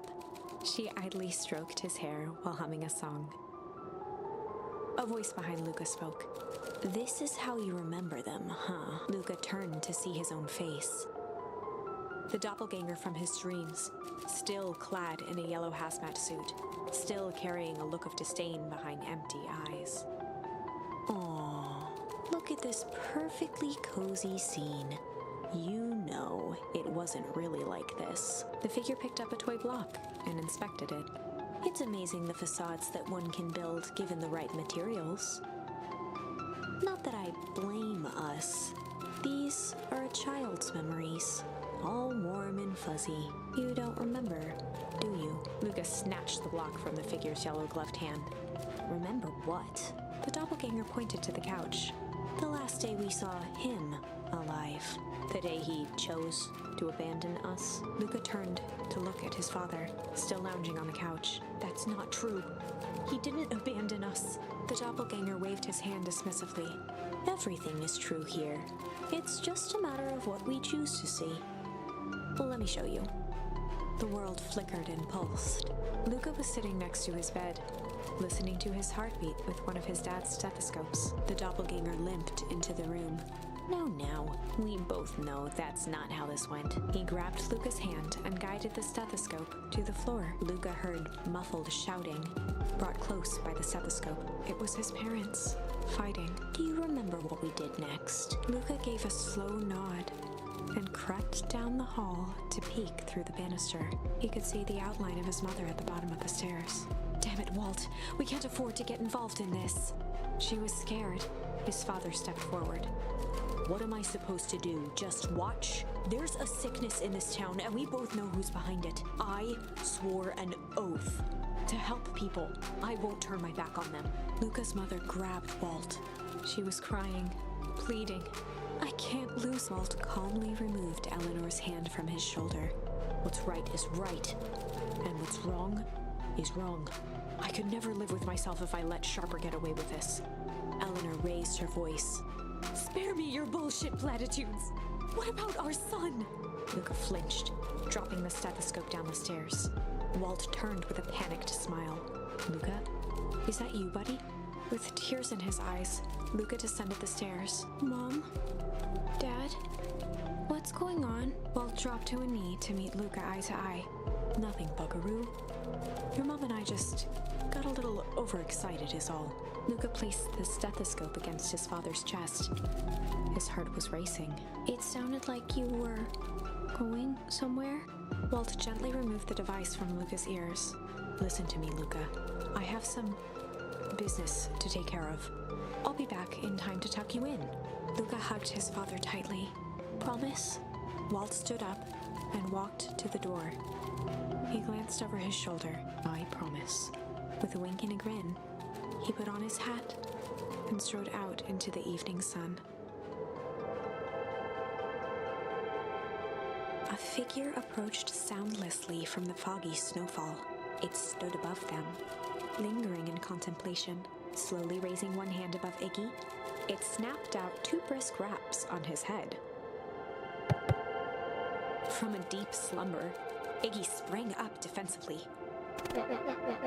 Get your hands off me. Whether it was the calming presence or the recognition that he was not in danger, Iggy felt his clenched fists lower. What do you think you're doing? Luca looked up, gradually remembering his whereabouts. The figure exhaled a cloud of warm vapor. You two certainly have caused a lot of commotion. What's that supposed to mean? Take it easy, Iggy. We were asleep, minding our own business. You're the one running around knocking on people's heads. I'm sorry if I hurt you, Iggy. You didn't hurt nobody. Anybody. Huh? Oh, I see. You think you're better than me, you? When it came to complete strangers, Iggy had trouble cobbling together an insult. You big-hatted, scarfy-necked, furball. Okay, let's lower the temperature a bit here. I think it's cold enough. Interesting choice of words. I mean, let's all just calm down. Who are you? A friend. An observer. A hitchhiker of infinite expanse of possibilities. Great, how about a name? If you must call me something, you can call me Nat. Iggy huffed with gratification. Well, how about you make like a gnat and buzz off? Very well. Nat began to turn away indifferently. Wait, do you live here? You might say that. So you know where we are? You might also say that. Look, pal, we just want to find a safe way out of here. You gonna help us or not? Before knowing how to leave, one must know where they are. Alright, that does it. Luca, I don't know about you, but I'm getting out of here one way or another. Iggy turned sharply and began to stomp off. Enough with the riddles. Iggy, wait up. Realizing he'd worn their patience then, Nat relented. Very well, I suppose this isn't the time for metaphors. I'll show you how to get back home. Luca and Iggy turned around with hope in their eyes. Come here. Nat took a deep breath in. Close your eyes. Nat exhaled slowly, then snapped his fingers. Okay, open them. For a brief moment, Luca and Iggy let themselves believe that some great magic was about to unfold, until they opened their eyes and found themselves in the exact same place, cold and disheartened. This is your home. This is Beacon Pines. Look, Nat, we don't know how we got here. Maybe we stumbled through some time travel gate in Weepwood? Or we teleported to some alternate universe? Or this is all some cruel experiment by Kerr and his goons? But this is not our home. You're inching closer to the truth. Alas, the reality is much less fanciful. Just give it to us straight. So be it. As I said, this is Beacon Pines. The original, true Beacon Pines. That's terrifying. That's literally terrifying. Find a Way Home just getting crossed out because we found out that information. You both grew up here, but the town you've called your home for the past several years is a replica. A remarkable achievement of engineering, to be fair, but a replica nonetheless. That's impossible. It's too much work. You need a whole town to replicate a whole town. Indeed, to pull off such a feat, you would require immense labor power. That which could be moved would be moved. That which could not would require a precise duplicate. We would have noticed. Someone would have noticed. You'd think so, unless the auditing was impeccable. A mind-numbing attention to detail. As for the innumerable trivialities which complete the tapestry, well, you can leave that to this miraculous thing we call a brain. It has a real aversion to discontinuity, a revulsion even. The brain has a wonderful way of smoothing out the rough edges, keeping us sane. Luca and Iggy looked around uncomfortably. So you're saying that someone made an entire new town and moved us all and no one noticed? Precisely. But why? Why is the one question that can never be answered with certainty. The best one can do is to uncover... Nat narrowed his eyes, furrowed his brow, and uttered, the source. Why do you say the source like that?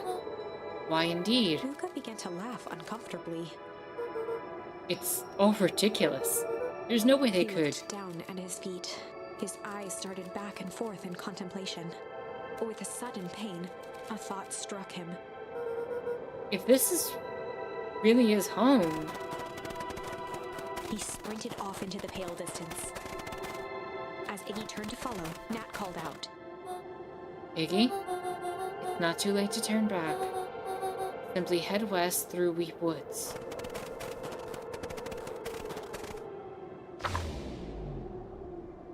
Chapter 6. The Source. Nat expressed his sympathy with a shrug and sauntered off as unassumingly as he'd arrived. He'd given Luca and Iggy what they needed, and nothing more. As Luca sprinted across the snow, the events of the past few days became clearer, pieces to a larger puzzle. Rollo said he was underground somewhere, captured. Mr. Kerr tried to cover it up with lies. The clipboards were hell-bent on capturing Iggy. It all seemed to point to Perennial Harvest. But right now, there was one thing that Luca needed to know.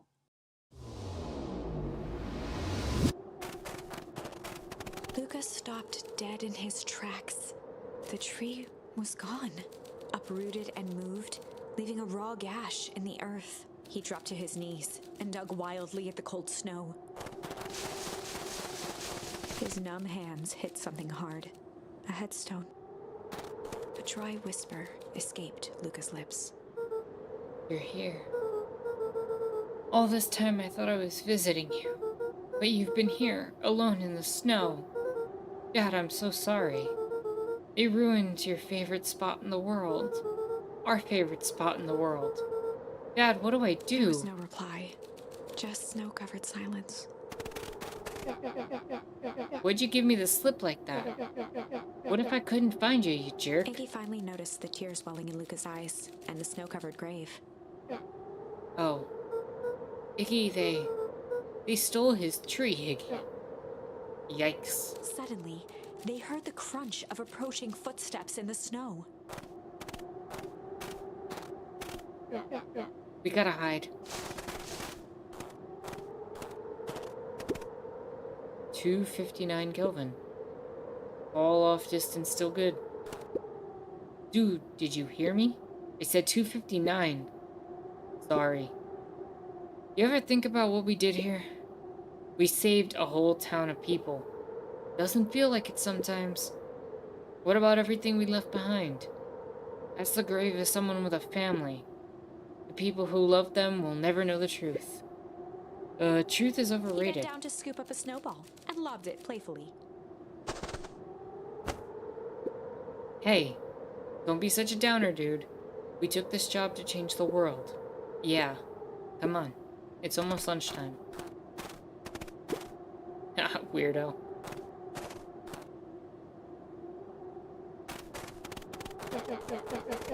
Here, I thought I was a jerk. These dinguses are out here literally dancing on Luca graves. stuttered through heaving sobs. I thought I was visiting him. I thought he was with me. Not gonna lie, that's a bad break. Here's some Iggy gave advice. Luca a solid smack on the back of his head. Hey. Who's any of this helping? What? Sitting here in the snow crying like some pushover. Who you helping? Iggy, look what they did. They lied to everyone. Blah, blah, blah. Luca Van Horn, you're a lot of things, but you ain't no pushover. What did I tell you before? When some jerk comes at you acting like a horse's ass, I should stand up for myself. Hell yeah. Her and his merry little bands of clipboards pulled off this switcheroo for a reason, right? Nat mentioned something about a source. Luca wiped his eyes with a sleeve. Whatever's at the source must be awfully valuable to Perennial Harvest. Sure would be a shame if something unfortunate were to happen to their precious source, wouldn't it? Oh, no, no, no, no. No, no, no, y'all are gonna end up causing the freeze. What'd you have in mind? If it's small enough to steal, we snatch it. If it's too big to snatch, we smash it. And if it's too big to smash, Iggy flashed a mischievous smile and cracked his knuckles.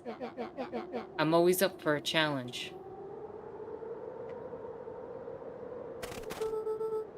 I'm gonna make this right, Dad, I promise. Let's do this. Well, we know where the source is, so let's head over to it. It can get awful cold in those woods, Luca. Probably best you two stay put and conserve your energy. Help's on the way. Where's Rollo? Where's my mom? Did you kill her? Oh, heavens no. Do I seem like a killer to you? Iggy and Luca shared a skeptical look. Well, do I? Aw, shucks, now that it hurts my feelings. Screw that guy.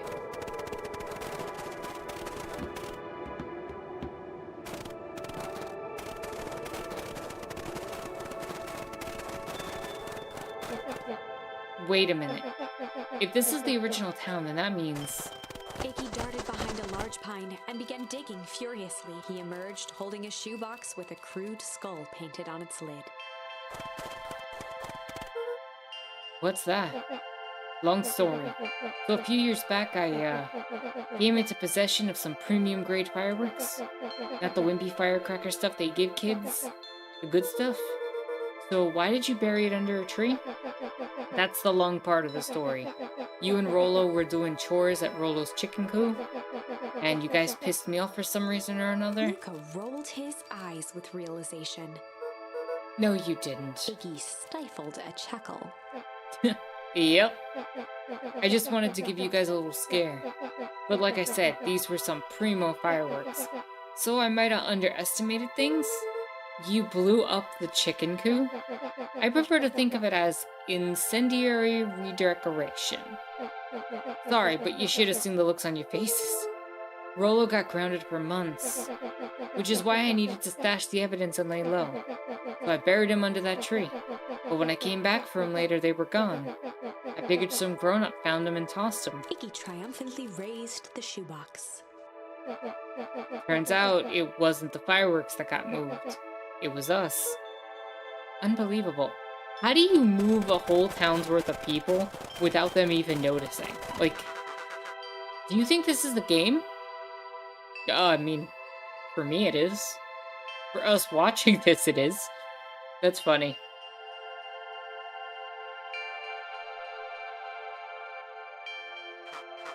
Newsflash, boyo. You're not a hero. You're a little brat who's in way over his head. A hero is just someone who refuses to give up. Comics these days are rotten children's brains. Everyone thinks they're a spaceman superhero. I was always partial to Hank Atomic myself. Zero said the NPCs are becoming self-aware. Duke says they did that in Star Trek Insurrection. Jalek says they were moved for a couple of weeks so that Perennial Harvest could do, quote, cleanup. Oh yeah, you're right, but like, I don't know, wouldn't you notice that it wasn't the same? I don't know. Is that so? Do you really think they have you have a chance against us? You have no idea how powerful we are. Prepare for a blast-off, loser. Oh yeah, we're totally going to destroy the town. We are totally about to mess things up here. You're not gonna let me go anywhere else. Okay, can I go in? Ooh, maybe? Broken. Just like this whole stinking place.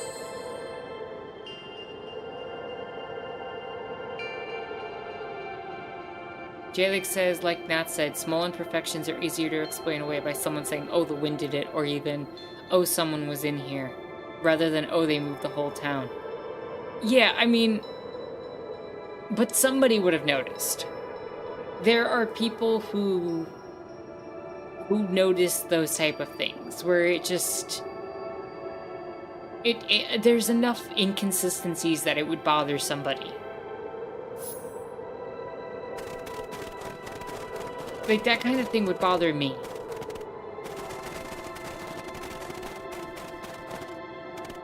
It's not more than 20 people in that town. Still. 1 out of 20 people is enough.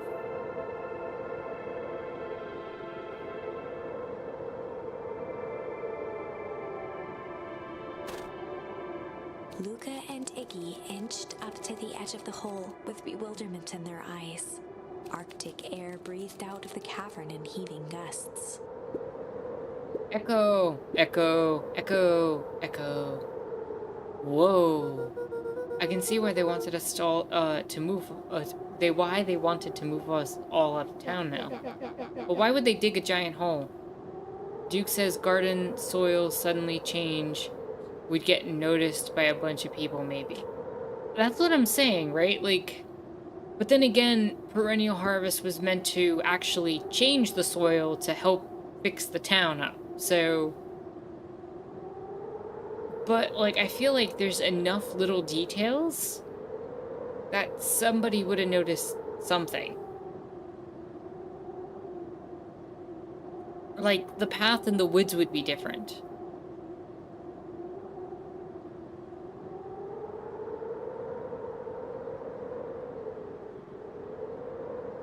Like, you can't make it look that perfectly identical. That's I'm having trouble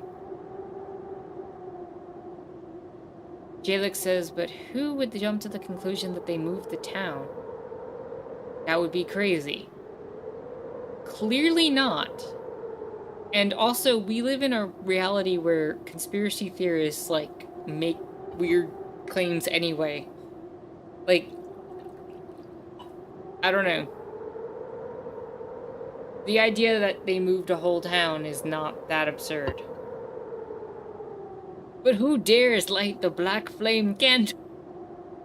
Oh, Jaguar coming in with the Hocus Pocus reference.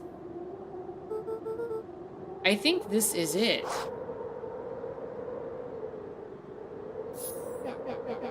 This is the source?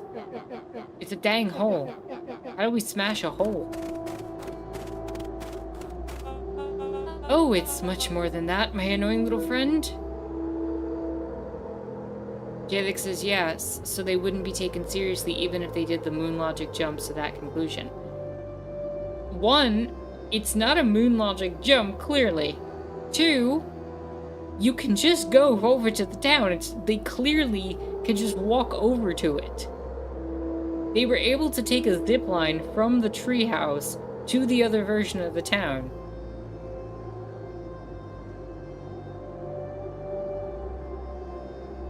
Somebody would have taken the walk over.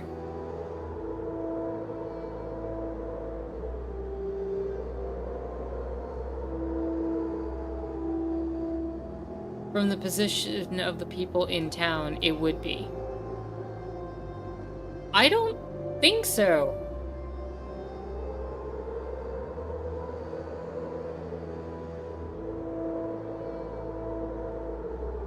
All it takes is one person, and sure, like...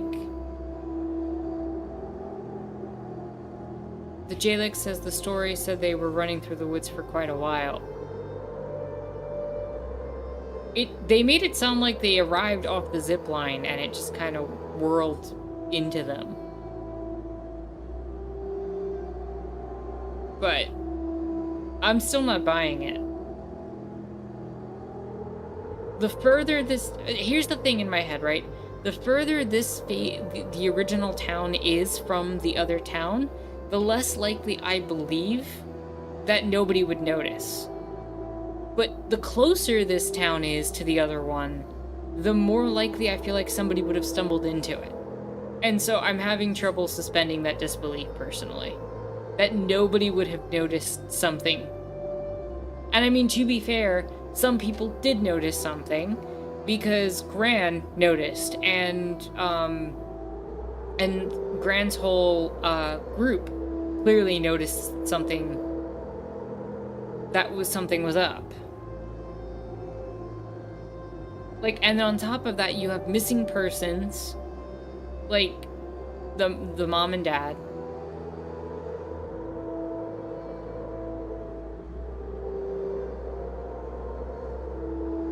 There's enough details that, like, somebody would have figured it out, and Gran clearly did. Whether Gran is Gran or somebody else pretending to be Gran, like, that person clearly figured it out. Duke says, but no one in power will admit anything that is powerful to fight. Yeah, but... I mean, when has anybody trusted anybody in power before when it comes to conspiracy stuff?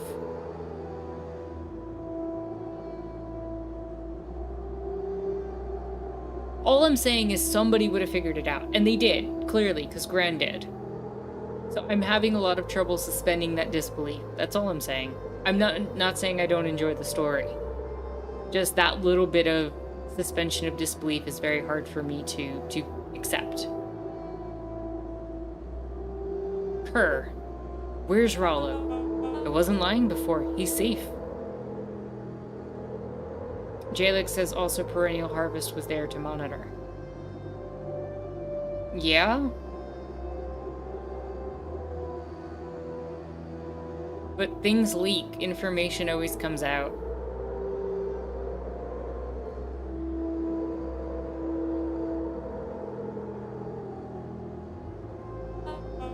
Well, safer than you two, at the least. Drats, it's cold. You just had to drag me all the way out here, didn't you? Mr. Kerr gazed down the abyss in contemplation. It really is something, isn't it? What'd you do to our town? What is all of this? Well, it's a doozy of a question. This is the source, where they collect the unrefined, Kerr scratched the back of his head. Honestly, boys, I don't understand any of this well enough to explain it. Fact of the matter is, I'm not paid to know. What do you mean you don't know? Ain't you in charge?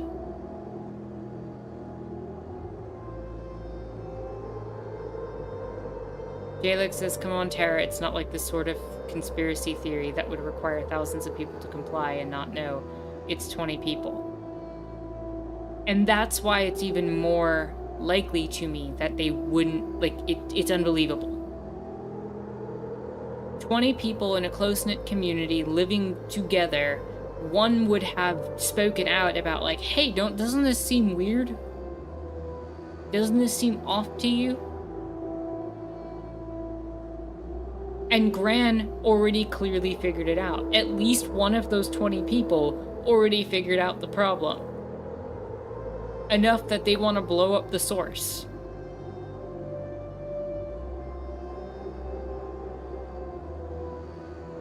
So, I kind of don't buy that it wouldn't have been more obvious.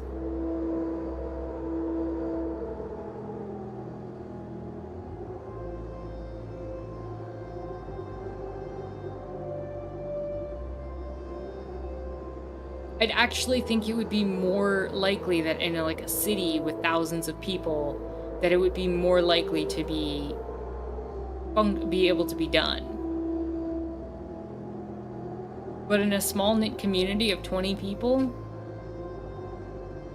I don't know. I'm not buying it.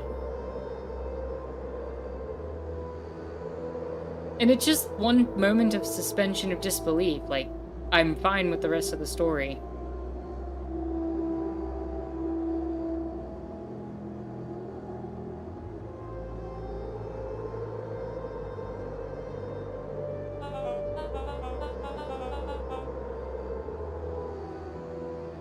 Jalek says, what I find unbelievable is that they did that in a few weeks. That's part of it too? Yeah.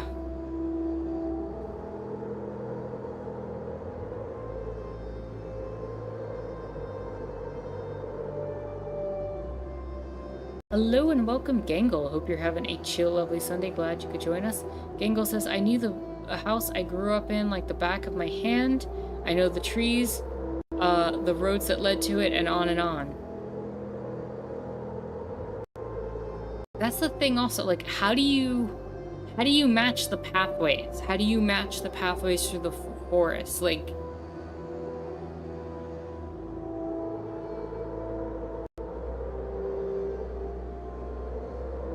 Jaguar says, I'm sorry, but if a whole town can make a town stage set in an hour, then this is believable. Blazing Saddles reference. Honestly, I was thinking about Blazing Saddles the whole time we're talking about this, because in that movie, they literally build an entire version of Rock Ridge next to Rock Ridge, but out of, like, cardboard and stuff, and it's actually the movie set that they go to. And, like, and so, like, they end up having the villains just go to the town over, and it's meant to be so silly. And I'm having that same moment of, like, it's so silly. This is so absurd. I'm fine with it for playing the game.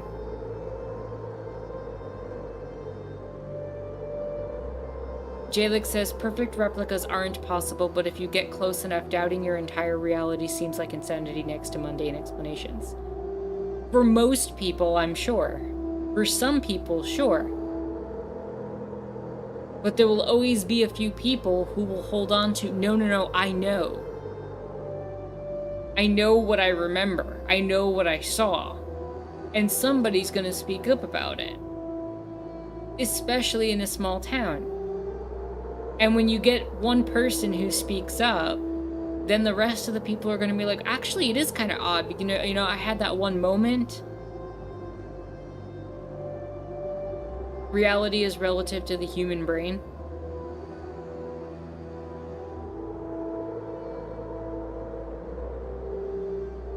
I think you underestimate how much humans can latch on to little details about their lives.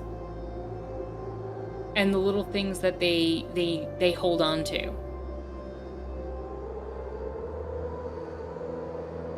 Duke says, well, this just happened, right? So it looks like the people figured it out pretty quick. That's what I'm saying. Like, Gran figured it out. I just think it would have happened a little sooner, to be honest.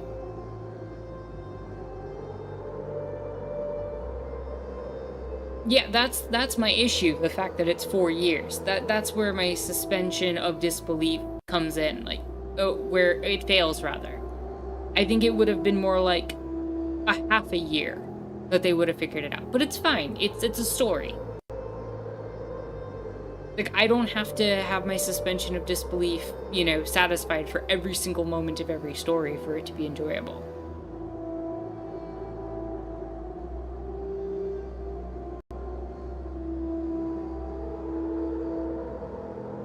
Oh heavens no, my role is merely to flash a winning smile and manage various...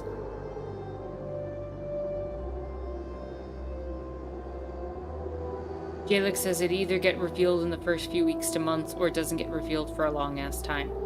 To me, I think it would take a little bit more than a few weeks to months, because you need that one person who's, like, latching on to catch one or two details, and then the conversation to start. So a few months actually isn't unrealistic.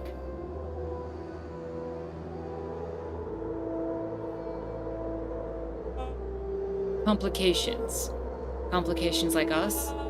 You're a smart boy. His face contorted into a saccharine grin. It really is nothing personal. Some people are destined to strive for greatness, and others are simply obstacles along the way. It seemed like you were destined to be a creepy lackey. The point is that we all play our part in life. Mine just happened to be a lead in the role of a lifetime, and you happen to be extras ready for your curtain call. We aren't giving up without a fight. Your smile's not gonna be so winning after we're done with you. Now, boys, there's no need for melodrama. It makes even a professional such as myself embarrassed for you. Let's change the mood a bit. Snapped his fingers. Theme change. Jump down the hole. Jump down the hole. There, that's better. Deal with him. Iggy turned to Luca with a sly glance. Why are you smirking? Because I have a box full of fireworks and you don't... Iggy waved the box into the air, threatening to drop it down the hole. Stop. Let's not do something regrettable. Joke's on you. Regret is one of my specialties. Out of curiosity, what would happen if I threw these in your precious hole? Nothing. Nothing at all. You're a terrible liar. I'll have you know, I'm an exceptional liar. That's far enough. Iggy plucked a single bottle rocket from the box and held it up with reverence. Stop, you fool. Call up your goons. After a long pause, Mr. Kerr flung up his hand with frustration. Very well. Y'all can head back for the night. It's been a long day. I'll handle these two from here. Mr. Kerr sighed into the frigid air. It's just us now, Iggy. You can put that down. What, like With this? a nonchalant flick, Iggy tossed the firework into the hole. And you have messed up, good sir. Ooh. Whoa. With a growl, Kerr leapt at Iggy, crashing through Luca. The clipboard's just reversed instead of... Oh! Iggy tried to twist away, but in the struggle they both tumbled over the side. Luca dove forward, bracing Iggy's hand just before it slipped. His grip was made precarious by the cold, wet snow. He could see Kerr further down, clinging to Iggy's coat. You reckless child, what have you done? Luca, listen to me. Hold on tight and use the walkie-talkie to call them back. How? What channel do I use? Doesn't make a damn difference, they're always listening. If you do that, the clipboards will just haul us up and snag us both. The only way to get out of this is if Kerr's out of the picture. Just let go and save yourself. If he lets go, we both die. I don't want to die, but seeing the look on your face almost makes it worth it. Mr. Kerr, you've had a long life. Why don't you actually do something selfless and just let go? Mr. Kerr gasped with insult. Long life. I'll have you know I can still play 25.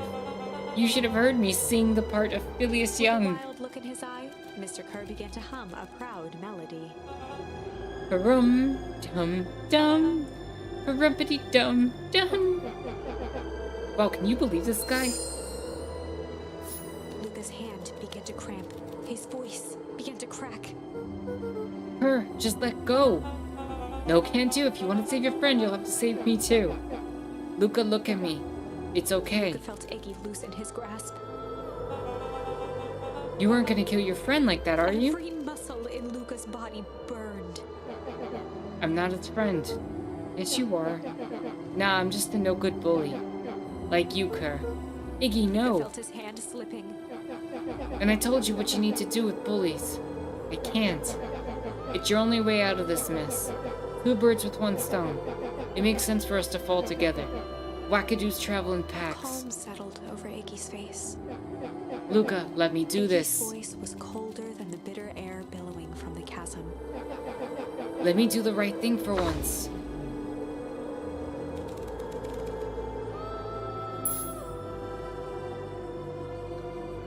And that's gonna be for you all to decide.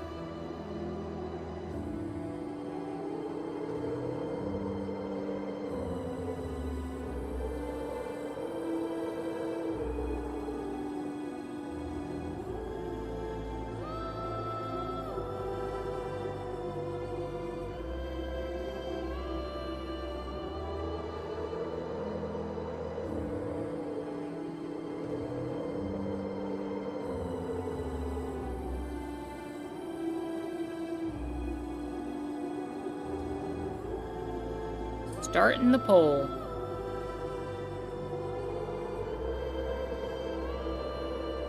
Also, hello and welcome, Majora. Hope you're having a chill and lovely Sunday. So, while you all decide that, I am going to take a quick break and, you know, pump up the tension.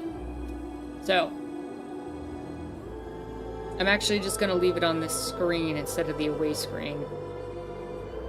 I will see you all in a few.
Okay, it looks like we got a vote here. Ending the poll. And we're back. You all decided to accept Iggy's request. Huh.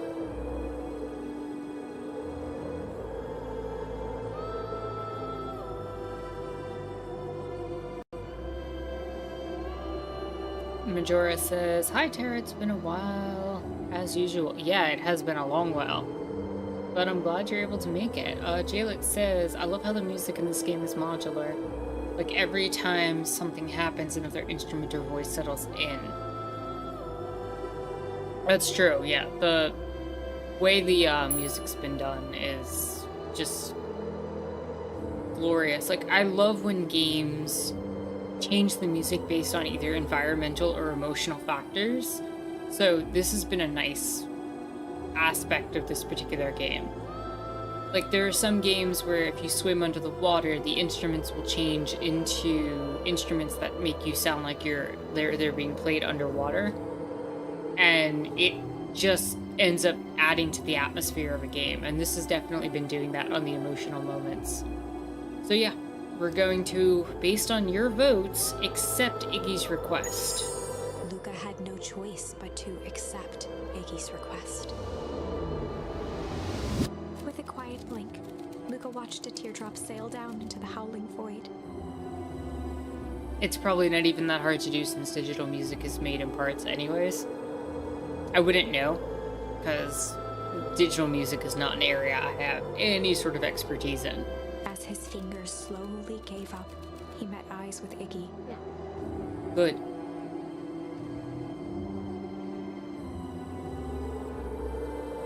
The two silhouettes were swallowed by darkness.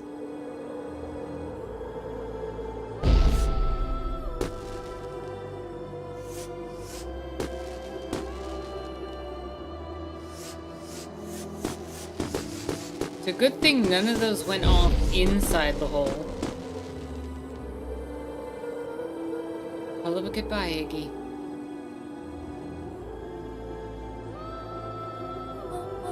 Luca, you should really step back. What? Quickly. Oh!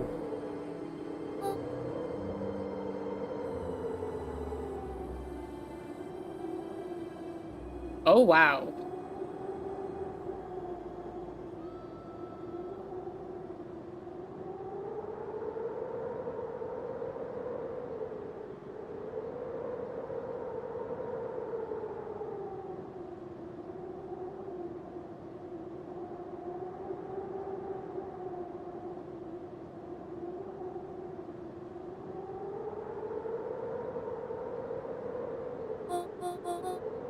Ah, but of course. Those fireworks of Iggy's must have been just the right amount of energy. We should get out of here before perennial harvest arrives. Not until you tell me what happened. Your friend's sacrifice just saved this town. For a little while, anyway. How? Tempest liquamine is a peculiar substance. It can change the relationship between matter and time itself. Doing so requires unfathomable energy. In a closed system, that energy can only come from its surroundings. A useful side product of this property being, by adding precisely the correct amount of energy to it, one can create a cryogenic cascade. So the gunk makes things cold and the fireworks make the hole freeze over? That's one way of putting it, yeah. As dumb luck would have it, the fireworks weren't strong enough to generate a runaway reaction. I shudder to think what would have happened in that case. We all know what would have happened in that case. Because Gran set one of those off. In the other timeline. And that ended poorly for everybody. We have some idea what that would look like. Yeah. It'll take them a good while to safely break through and access the source again. If you know all this stuff, why haven't you been helping? I have been, in my way. Each one of us has a role to play. Iggy's role, it turns out, was to buy us precious time. Jalix says I did not get that sound bit. I didn't imagine you did. I imagined I got it because we went down the other pathway, which tells me that every viewing of this game, depending on which path you pick first, might have little, snippets like that are slightly different, even if the overall experience is similar. Mine has been to observe and wait. Wait for what?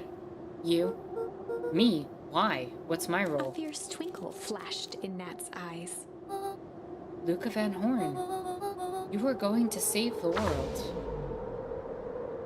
With a chuckle, Nat turned and walked west. Dumbfounded, Luca followed behind him, trudging through the snow. Every step taking him further away from everyone and everything he knew, and closer to destiny. To be continued in Beacon Pines, Pines Harder. Revenge served cold. Second time's a charm? Wait, that's it? This ends with a crummy cliffhanger just when it was getting good? I was even starting to like Iggy. You mean you didn't like Iggy before? No way. I refuse to be associated with some never-ending parade of sequels. Let's go back and find something more definitive.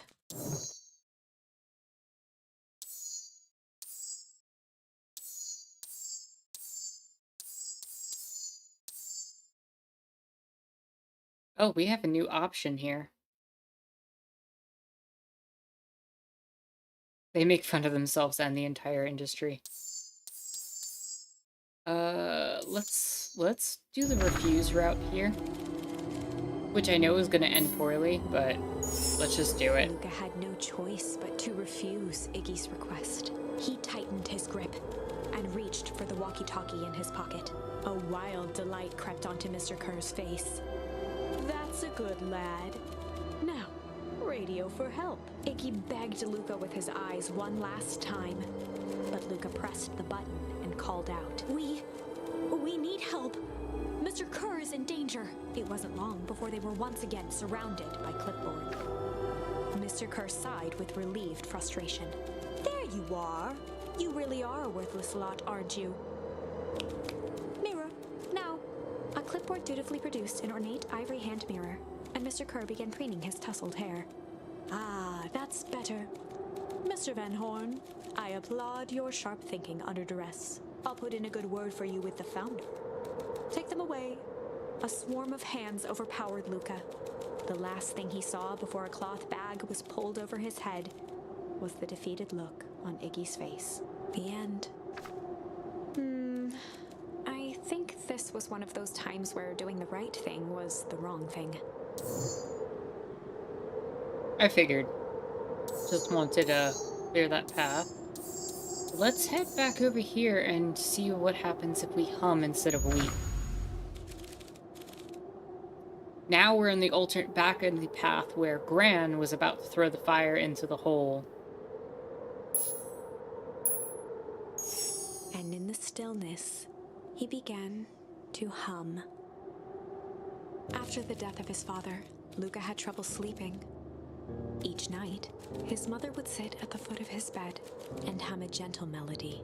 It was the only thing that could calm his mind, the only thing that, however briefly, could make it all seem okay. That melody pervaded every memory Luca had of his mother. Shivering in the raw snow, he began to hum it out loud.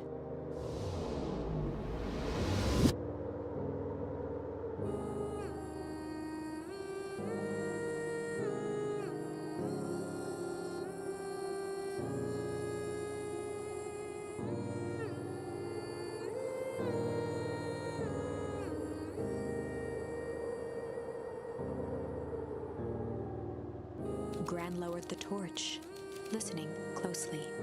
As recognition slowly set in, her heart sank. Those countless nights of consolation, the incomparable loss they shared together. She let the torch fall to the snow and sizzle out. A few steps toward Luca was all she could bear before dropping to the snow herself. through a flood of tears. She began to hum along, note for note.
Lifted his head in astonishment.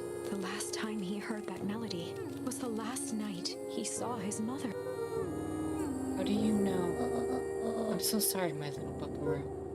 Buckaroo. The only people who call me that are my dad and your mother. Luca blinked through blurry, watery eyes, trying to see more clearly. He could just make out the impression of a familiar face. He peered across the snowscape at the woman on her knees. Something about her was undeniably his mother. Only smaller, older, changed. Mom? That's right, Buckaroo. Mom? Luca sprinted as fast as he could toward his mother. They held each other close, and the cold retreated from their bodies. Eleanor? I thought you were gone. You should have known I would never abandon my son. Eleanor looked down at Luca, tightening her embrace in an appeal for forgiveness. How? You're a smart man, Joseph. I thought you'd have pieced it together by now. You were exposed? Mom, I don't understand any of this. What happened to you? Where did you go? Why did you leave me? I never left you. I was always right here, Luca. Why did you lie to me? It tore me up, Luca, but I did it to keep you safe. I thought that getting answers would help us both move on. But the more I discovered, the more I realized the danger we were in. Until perennial harvest was stopped, it was better if everyone thought I was gone. You could have trusted me. These are bad people, Luca. They won't stop until they get what they want. And we don't care who gets hurt in the process. And what do? We have to stop them. Joseph slumped into the cold, wet snow. They can't be stopped. This is too big. I tried beating them at their own game. I'm done fighting fire with fire. For the first time in a long time, her voice felt like her own again. No more lies. I see now there's a better way to stop perennial harvest.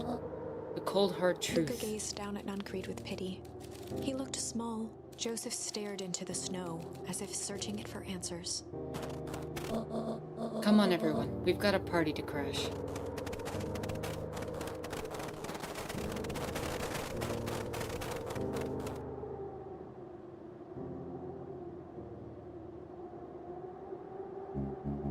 You don't understand. He always wins.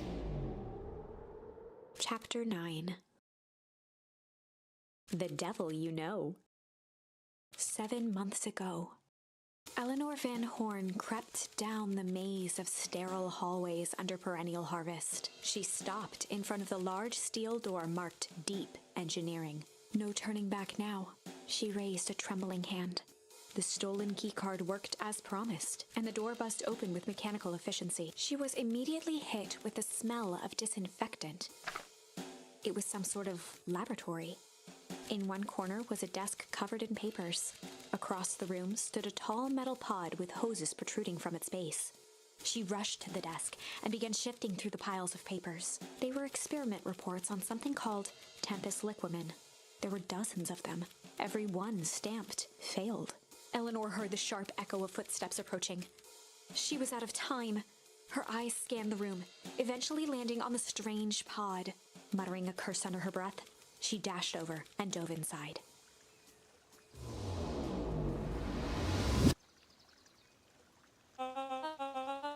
And that's what change is all about.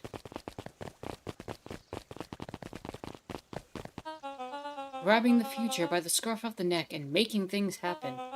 Change is a choice. I am tickled pink that we'll all be making that choice together. How great is that? This man is a liar. Excuse me? I will not. This town has a dangerous secret and perennial harvest only exists to keep it hidden. Nonsense. They picked up the whole damn town and moved it right under our noses. You aren't making any sense, dear. Mr. Kerr addressed the crowd with a sarcastic tone. Imagine such a thing. It's absurd, and it's just plain impossible. They promised they could fix the foul harvest. They told us they would clean this place up. We just had to leave town for a few days. But while they had us evacuated... Mrs. Hartford, I'm afraid I'm going to have to ask you to... You're afraid of a lot of things, aren't you? You sniveling little worm. This is growing tiresome. A little help, please. Don't you all see this festival is a sham? An excuse to have the whole town gather in one place. They're planning something awful. I don't know what, but these people are wicked. Don't listen to her. She has absolutely no proof. I am the proof. I'm Eleanor Van Horn. Whispers filtered through the crowd. Well, aren't you just sneaky as the Dickens? We all knew Valentine's fertilizer was too good to be true. And now this whole town is paying the price. Ladies and gentlemen, I am so sorry about this disruption. My associates will take this obviously disturbed woman somewhere comfortable, so that she can get the help she needs. She's not the one who's disturbed. You two-timing clown. You all know there's something wrong with this town. It was just easier to look the other way. The truth is...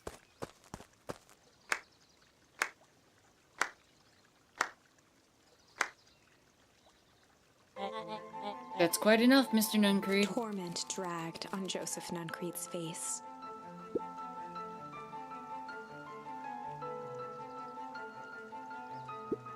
Yes, sir. Take them away. No, I want them to see this. Ah, the ever-tempestuous Eleanor Van Horn. You've been quite the thorn in my side. Like a weed that's burrowed in where it doesn't belong. I must confess, you look dreadful. He paused for a moment, plucking a piece of fuzz from his sweater and discarding it to the ground. Consider yourself in rare company. You've managed to pull one over on me. It won't happen again. I knew you had some sort of plan to disrupt our little party, but alas, I expected something a bit more impressive than incoherent rambling. No matter, your failures are yours to bear. Mr. Kerr. Yes, sir. It's a shame it was cut short, but I thank you for that rousing oratory. I will take it from here. Yes, sir. Of course, sir. You've done quality work for me, William. You can look forward to the recompense we agreed upon. Kerr gave a bow of deference. Founder, you are most gracious. I cannot help but hear that in the voice of Avorta. Just... Founder.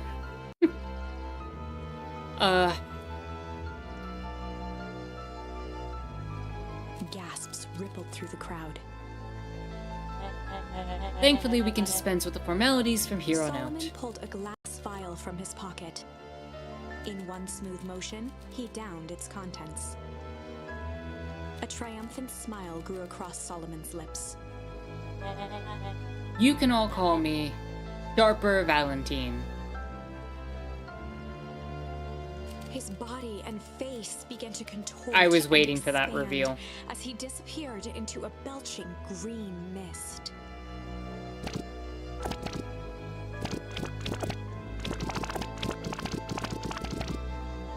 A hushed horror gripped the crowd. This is a story about change. You see, only adults like licorice. Uh-huh. just because one video game has a thing where a child in appearance likes licorice and happens to be an adult in a child's body because of some weird temporal mechanics, doesn't mean that no child likes licorice. Your evidence is flawed, Jalix.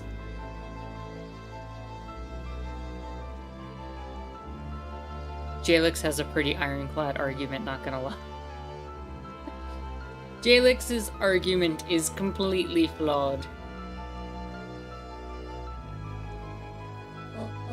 What? No. You didn't see that coming. Actually, I totally did. That was pretty obvious. Good. Sharper examined his new hands.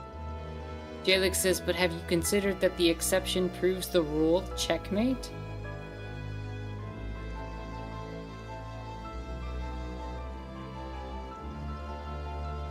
No?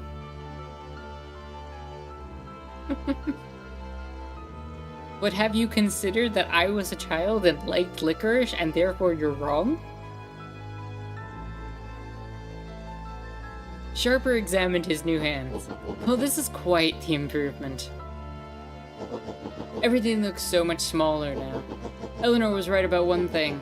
This festival was a ruse. I wanted you all to witness my glorious return with your own eyes. Why does everyone look so downtrodden? Just a celebration, people.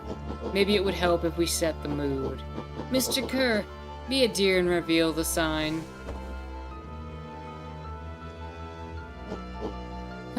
Wonderful. Sharper choked out a crude squawk of a laugh.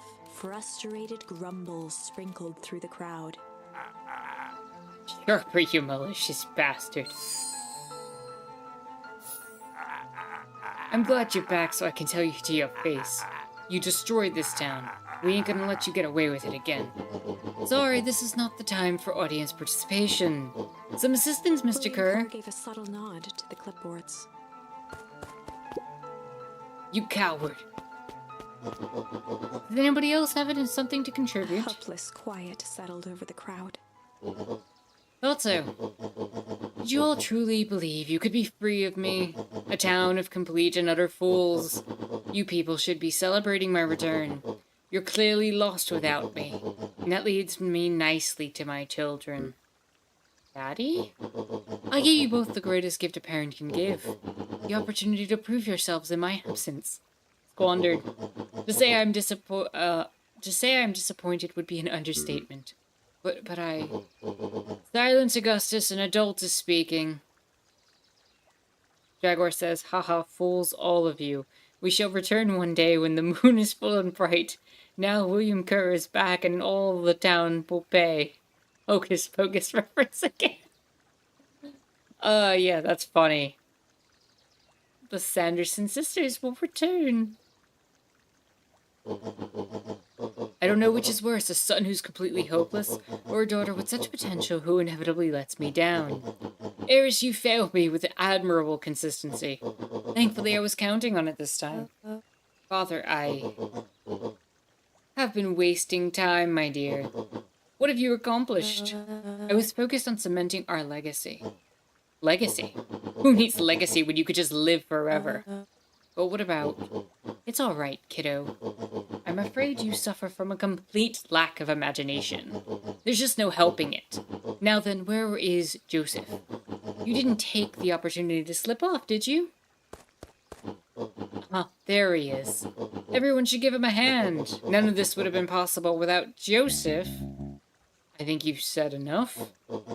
Nonsense, the people deserve to know how helpful and loyal you've been. I only did what I did because he left me no choice. You always had a choice, Joseph. You were simply too weak to take it. No matter, cheer up. You are about to be rich beyond your wildest dreams. You should follow Mr. Kerr's example. When I found him, he was in a sorrier state than any of you. An aging actor desperate to recapture his youth. He played his part and soon he'll be able to play the leading man again. Forever, in fact, if he remains loyal. That goes for all of you. Well, those of you who haven't frittered away my goodwill. Beacon Pines is mine again, and I'm willing to share its spoils in exchange for absolute loyalty. Are you saying William Kerr was never in charge of the perennial harvest? Ha! You think that puffed up blatherskite could have accomplished all of this? Dawn, I suppose it's time for your big exclusive. Sharper addressed the crowd with indignant pride. He'd planned this moment for so long that now, at the deed's fruition, it almost felt frivolous. You see, I needed a figurehead to hold things down while I orchestrated my return. Someone to misdirect, lie, and bilk this town for a spell. So I invented William Kerr. Take your bow. You've earned it. Mr. Kerr flourished a preposterously elaborate bow. Patrick C. Montesquieu, thespian extraordinaire at your service. Founder, I just wanted to thank you again for this opportunity. It truly was the role of a lifetime. Wait, so this Bill Kerr was a Pat C the whole time? Rolo, never change. Now that your secret's out in the open, what's to stop this town from rising up against you? Oh, that's the delicious part. Fear. Thanks to our clipboards, I know what each and every person in this town fears most, and I will make those fears manifest for anyone who steps out of line. The choice is simple. I'm not afraid of you. Ah, the young hero. I've kept a keen eye on you, boy. You and your friends made a habit of disrupting my plans. What a pity. If things would have gone a bit differently, you might have had your moment of triumph. But that's fate for you. You can't do this. Oh, but I can. I've won. Never underestimate what a great man can do given time. And now time is my plaything. Perhaps the most expensive thing I've ever bought. But well worth it. Sharper coughed up one final laugh and cracked his knuckles. Enough chit-chat. Let's get to work, shall we? And so, Sharper set about remaking the town in his own image. The fertilizer factory soon reopened for business. Sales rose steadily as more and more farmers across the countryside began to swear by its miraculous properties. Beacon Pines became famous, a secretive town that, for the right price, shared its gifts with all. Gifts that became more and more necessary in a world where winters grew longer and longer. And of course, the winters are growing longer and longer because of what's happening in Beacon Pines. So it's simultaneously creating the problem and selling the cure.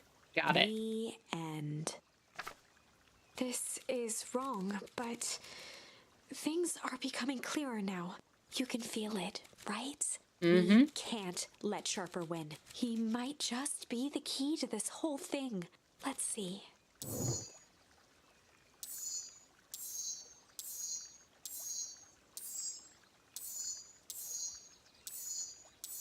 The only path we haven't done is Tickle, so I think I was right.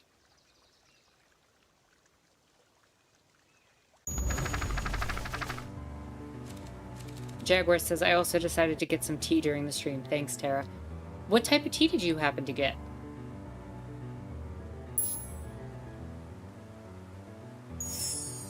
Well, time to bust out the tickles. Hey Tish, want to see something cool? So, this is the moment where in the last run, we knocked him into the pile. Just regular plain green tea for today? Well, I hope you enjoy your tea, and you're quite welcome for the suggestion to go make yourself some. So last time we had Beck act strange, and then he ended up getting knocked into the pool, which ended up leading down that whole branch that led to us having the rockets fired and all that. Now we're branching back the other way, and we're going to use Tickle, which is presumably going to avoid him getting knocked into the stuff. Yep. Check it. Beck lunged forward and began to tickle under Tish's arms.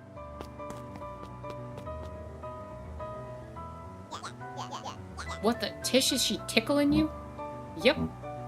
Hey up. Hey up. Tears began to form in Tish's eyes as she gasped for breath between gales of laughter. Hey up. Hey up. Hey up. Beck redoubled her efforts until Tish finally had had enough. Hey up. What just happened? She seems nice. Sorry for the interruption. I think you were just threatening Eddie's us. eyes darted around, a realization dawning on his face that he was now outnumbered. I just remembered. I have somewhere to be. Mm-hmm. See you around, new Eddie kid. kicked at the puddle before making his escape. Ooh. Uh-oh.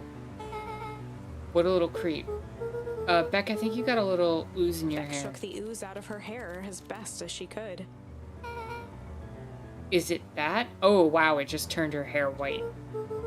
It depends. What are your feelings about having a more mature, refined look? Oh, God. Chapter 4. The Best Policy. Luca paused for a moment, catching his breath.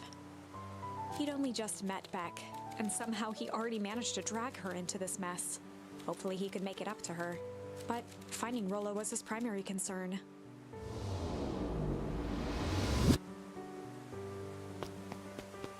And this is still the path where Rollo was kidnapped. So... Luca, what the hell are you doing out here? And why did that kid with gray hair just run past us in a panic? Roxy and Fitz looked drained. It was clear they'd spent all day searching. That's Beck. I don't care who she is. What happened? We were just helping look for Rollo. Luca, I need you to start telling me the Roxy's truth. temper could often be dismissed as the impatience of an older sibling, but this was the most intense Luca had ever seen her. Her eyes were wild and unfocused, looking straight through Luca. We're running out of In time. a torrent of rambled words and tears, Luca broke down. Rollo and I weren't just playing in Wheatwood yesterday. We were investigating lights at the old Valentine warehouse. But someone was there in a strange suit, and we hid in the dumpster, and they had a heavy bag dropped on us, and I think it was a body. And so we ran, but we got split out, and I ran home, and it's all my fault. And now my best friend may never come back. Wow. Just, wow. Roxy, still exhausted and angry, softened briefly as her eyes hunted the ground in thought. With a determined sigh, she looked up at Luca. It's not your fault, Luca. Rollo's gonna be okay, I promise. Roxy drew herself up. I'm gonna fix this. Luca, go home. But I want to help. This is too dangerous for a kid. I can't just sit around, I have to do something. Roxy tried to think of the safest place to send Luca. You go back to that little treehouse you two like to play in. Wait there in case Rollo shows up. Sound like a plan? Luca wiped his cheeks and gave a quick nod. You did the right thing in telling me the truth. Now scoot. You really believe his story? What other option do we have? Things have been strange around here leading up to the festival. My dad's been acting weird lately. What weirder than normal? Looking into the puddle, Roxy rubbed her arms to warm up. Why is it so cold here? This place gives me the willies.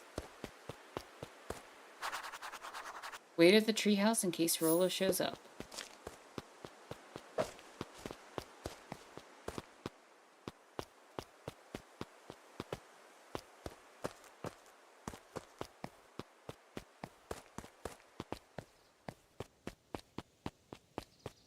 And naturally, I'm going to completely ignore that and go every other way possible.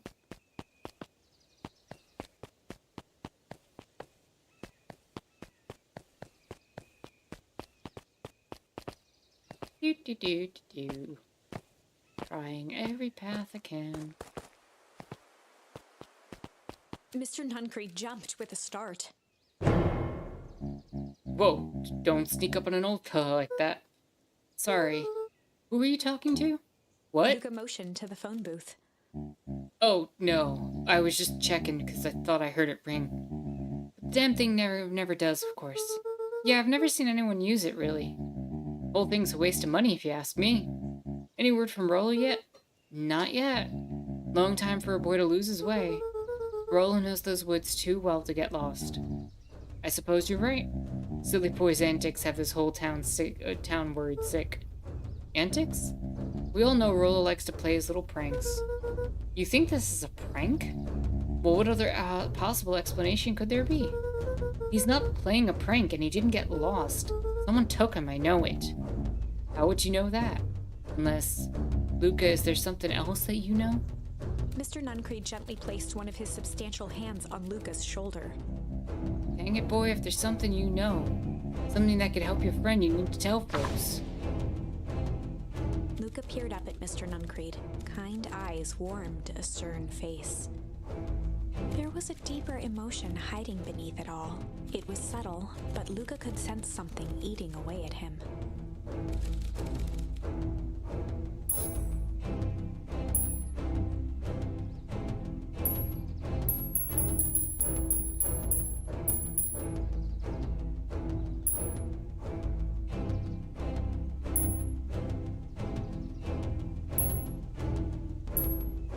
The correct answer is malice, but I'm gonna go with shame first. There was a shame lurking behind those eyes. A deep sadness. If Mr. Nuncreed was that worried about Rollo, maybe he could help. Yeah, this is gonna end poorly. Yesterday, Rollo and I were messing around at the old Valentine Mr. warehouse. Nuncreed raised an eyebrow. Both of you? You were with Rollo when he went missing? Not exactly, I was hiding in the dumpster. The dumpster. What were you doing in there? At first, we were just looking around. Then someone in a strange yellow suit came and dumped something on us. We both got scared and ran. That was the last I saw of him. You got scared by some garbage? Well, that's why you don't go skulking in someone's dumpster. But it wasn't garbage, I think. It was a body. I'm sure it was just some trash. No, there was a name tag. It said Deep Engineering. Mr. Nuncreed's shoulders slumped. I wish you wouldn't have said A that. deep sigh bellowed from his chest. Why did you have to... I tried, Luca. God knows I tried to keep you Luca safe. attempted to take a step back, but Nuncreed's hand clamped down on him. But you Van Horns just can't help yourselves, can you? We were all so close to being done with With a this. firm shove, Nuncreed manhandled Luca into the phone booth. What are you doing? Out of my hands The now. door latched shut with a mechanical hiss. Yeah. As Luca pounded the glass, the floor dropped from under his feet. The inside of the phone booth was now a loose capsule plummeting at gravity's whim. Luca winced and pressed his hands to the walls. As he braced for impact, the capsule hurried to a surprisingly smooth stop. He felt a cold rush of air and opened his eyes with hesitance. Two large figures in hazmat suits occluded his view. Luca heard the deep, resigned voice of Mr. Nuncreed over an intercom. He knows too much. The end. Wait. No, this isn't the end. I know there's still much more. Somehow this went wrong. Okay, let's try something else. Yeah, we knew that was a bad choice. Like, we had to, especially with the other paths that we've been down. So, I just wanted to clear that. And now we're gonna go to Malice. There was a malice lurking behind those eyes. Like a trap ready to spring. Luca felt the weight of Nuncreed's hand on his shoulder. Something wasn't right. He didn't know why, but something was telling Luca to get out of there. I just want this all to be over. Of course, I'm sure it'll all work out soon enough. I should get going. I told Roxy I'd check for Rollo at the Luca treehouse. twisted free of Nuncreed's grasp. Of course. Luca, you know your dad and I were good friends back in the day. You can come to me with anything. Anything at all. Run away!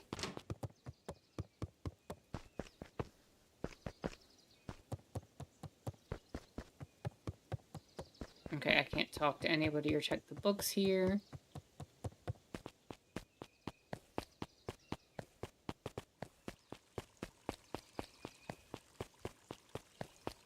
Let's talk to you. He looked down and muttered in a gruff voice, Mama always told me my problems would look smaller once I grew up. But my problems always seem to grow right along with me. Heavens, I sense big trouble ahead.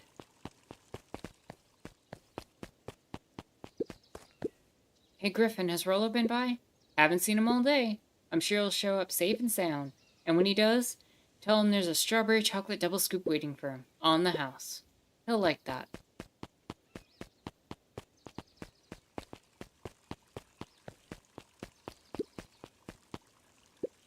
The festival decorations are a bit humdrum. Now, if I were to throw a festival, it would be a thing to behold.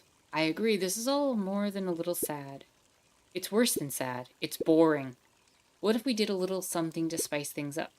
I'm listening. You know that festival sign waiting to be unveiled? It would be a shame if someone... The two scurried off, eagerly formulating a plan. Yeah, we all know what's going on there.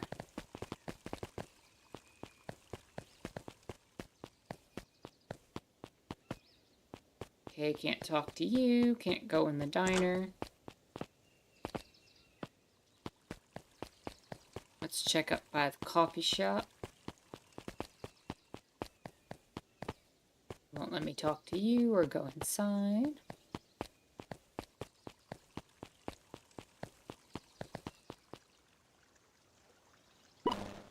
Identify yourself, please. Nellie Modewell. I work here now. I am unable to locate you on our staff roll. Oh, I don't officially start until tomorrow. Mr. Kerr said I could come in early tonight to get a few things done. Hold, please. Clearance authorized. Thank you. Our harvest awaits. Whoa. You could get a wrench to the noggin sneaking up on a guy like that. Don't scare him while he's junking, Sonny. Evening, Jeff. Isn't it kind of late to be junking? I might as well ask the same thing of you. Find anything good? Ha! Ever since Perennial Harvest moved in, even the junk is trash. You can learn a lot about a person by looking at what they throw away. With this bunch, it's all shredded paper and coffee cups. Well, I'd better get going. I didn't see nothing if you didn't see nothing. See what? Exactly.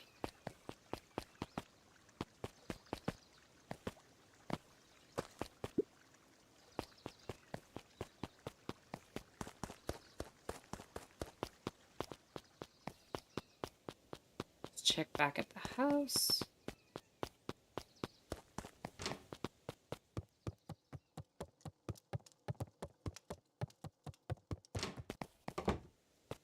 Nothing back here. No entrance to Graham's basement.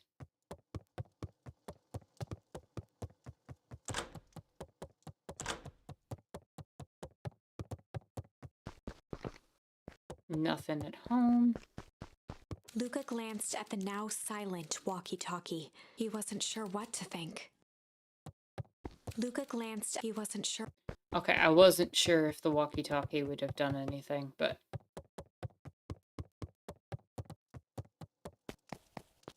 Okay, and nothing up this way.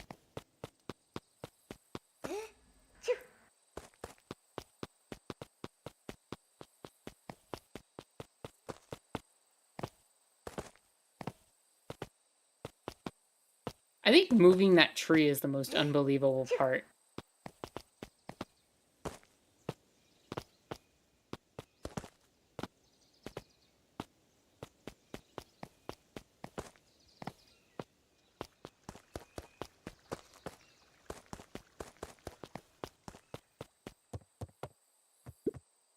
Did we get anything else for the fishing?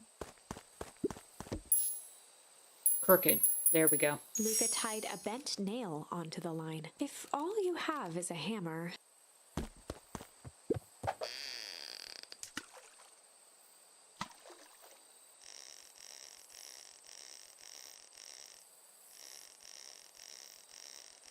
You shall not take the bait. What bait?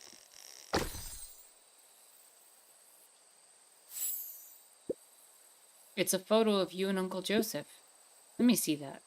Huh, look at those two young fools. How did it end up at the bottom of the pond? Who can say? Some things are just hard to explain. I miss Uncle Joseph. How come he doesn't come fishing with us anymore? He's busy with his new job at Valentine's. What's a new job got to do with him fishing with us? It's complicated. Like I said, some things are hard to explain.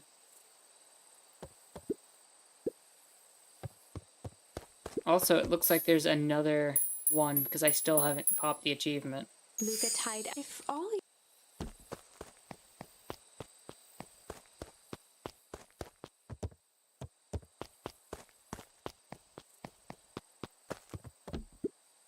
Rollo? He aired a long holler into the woods. Can't go fishing with someone you can't respect. That's fair. Rollo! Rollo, wherever you are, I hope you're okay. Luca felt his eyes getting heavy and plopped into the beanbag. He conceded to its lumpy embrace. Conceded to its lumpy embrace. Once again, Luca found himself in a vast black expanse. This time, he knew exactly where to go. He took a single confident step forward. The world flickered and pulsed. He found himself standing in front of the frigid air of a blazing campfire. The source. He plopped down cross-legged and gazed into the cold flame, waiting. Soon enough, the fire began to die out, popping sporadically, until all that was left was a single ember. Luca stood up and dusted himself off. He plucked the glowing ember from the cold ash, examined it, and slid it into his pocket, a keepsake. The voice of his father spoke behind him. "You made me proud, Buckaroo." Luca turned to face him. "Dad, what is this place?" A warm grin grew across his father's face. "A place where everything that has been and everything that could be all wait together." Luca found himself staring at his father's face, trying as hard as he could to memorize every single detail. "Wait? For what?" Another voice spoke out as Luca's doppelganger stepped forward. "That's up to you."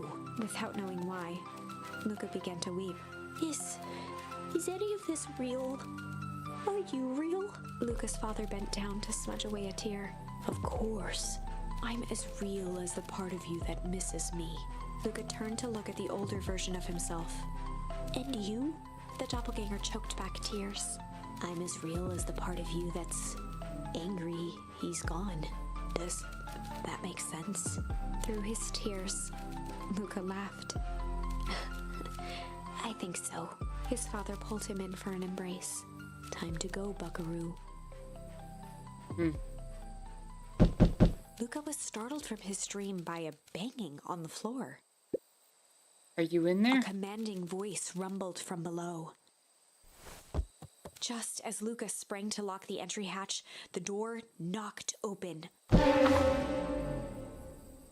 Chapter 5. Dangers big and small. Luca stumbled back. He heard the rope ladder creak under significant weight. Keeping his eyes fixed on the hatch, he inched backward to the balcony. As his hand grasped the door handle, Luca froze. A large figure clumsily wriggled up through the hole.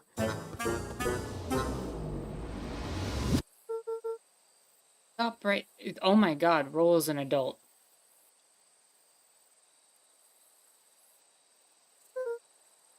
Stop or all. Sheesh, I know it's dark and all, but I figured you'd recognize me. Who are The you? large figure cocked its head inquisitively. Stop now or I'll club you with a baseball bat. Whoa, whoa, whoa, take it easy. Luca, you need to get your eyes checked. It's me, Rollo.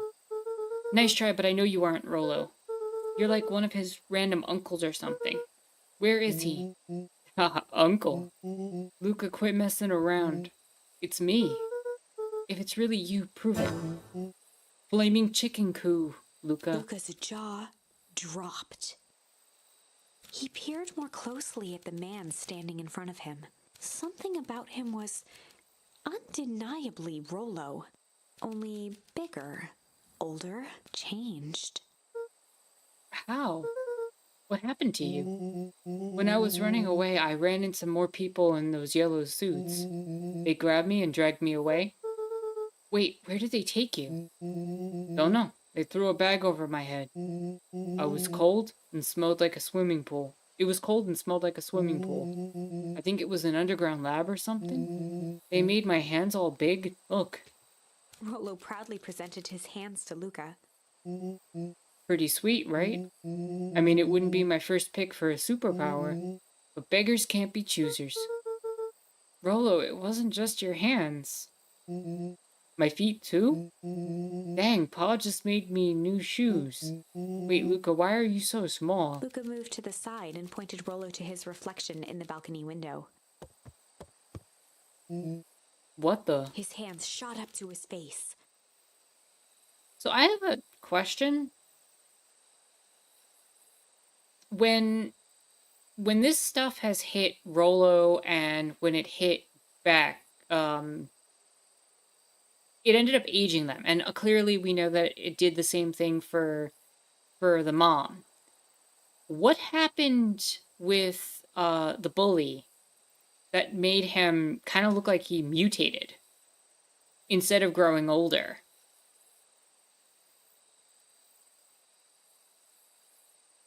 Like that detail seems a little off to me still.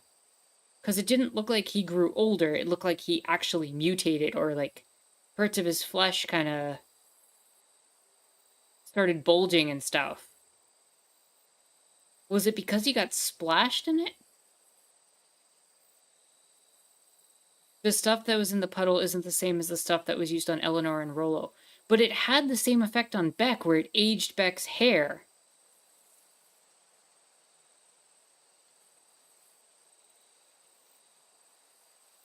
And that's strange. Like, I would have figured something else would have happened to Beck's hair. Holy Toledo. Rollo, what did they do to you? They made me drink some sort of green crud. Ew. Actually, it wasn't too bad. It kind of tastes like licorice. I passed out and woke up like this. And then I sort of smashed open my cage and escaped. Oh, you smashed open a cage? Kinda. At least I think I did. It's all a bit of a blur. They had you in a cage? Who are these people? I don't know who did this to you, but we're gonna fix it. Fix it? This is awesome. Well, I'm just glad you're safe now. Luca, you don't need to worry about me. Sure, I got snatched, but look at it this way. I got snatched. I know where snatched people go. We may finally have a lead on what happened to your family. Maybe you're right, but this all seems dangerous. Danger, huh? Rollo shadowboxed a few jabs. I'll take 'em all on.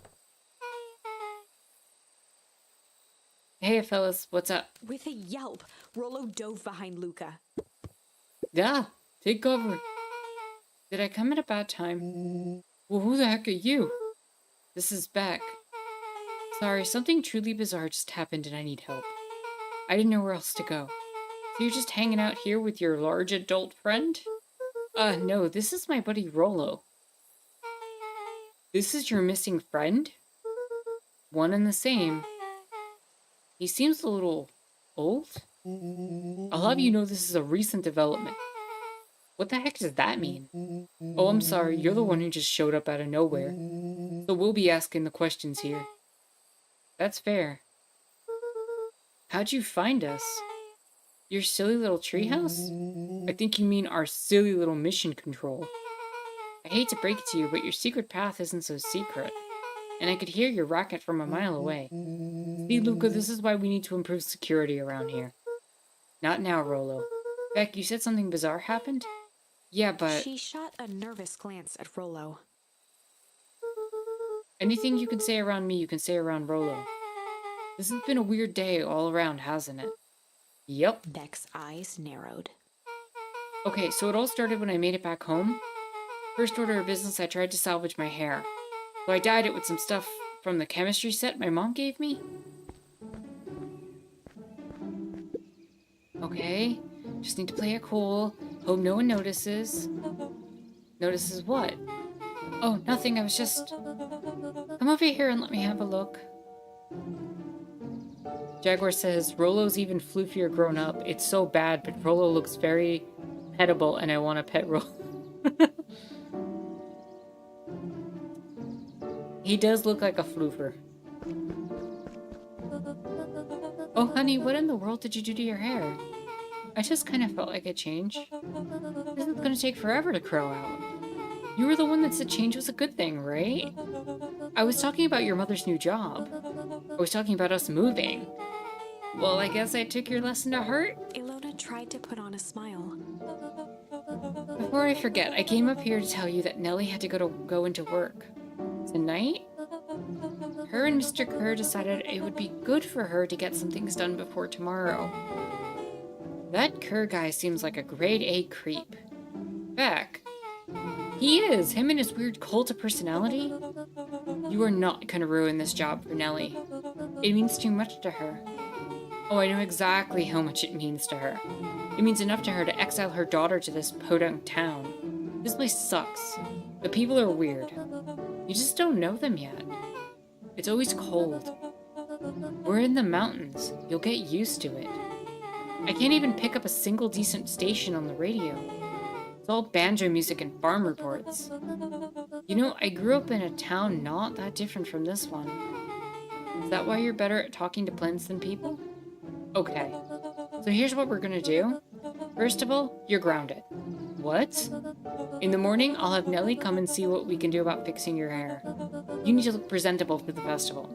But not another peep. She sighed, and after a moment, looked down at Beck sympathetically. I know moving's hard, honey, but that doesn't mean you have to make yourself miserable all the time.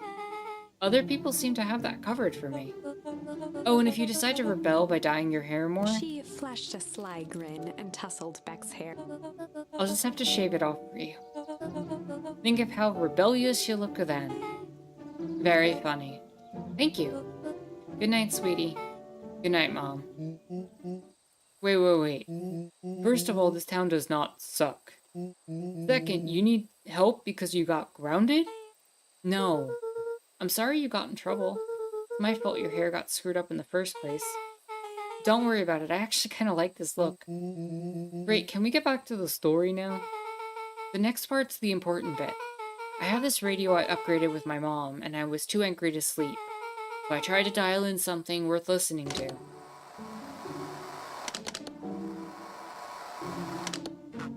Mr. Kerr, are you there? Mr. Kerr? Yes, I'm busy. What is it? Apologies, I have the founder on the line.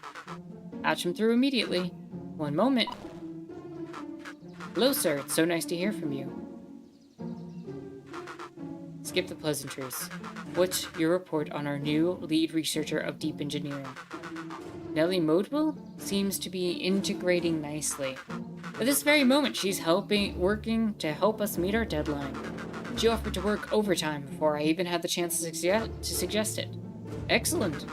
And you have faith that she's capable of finishing the work left by her predecessor?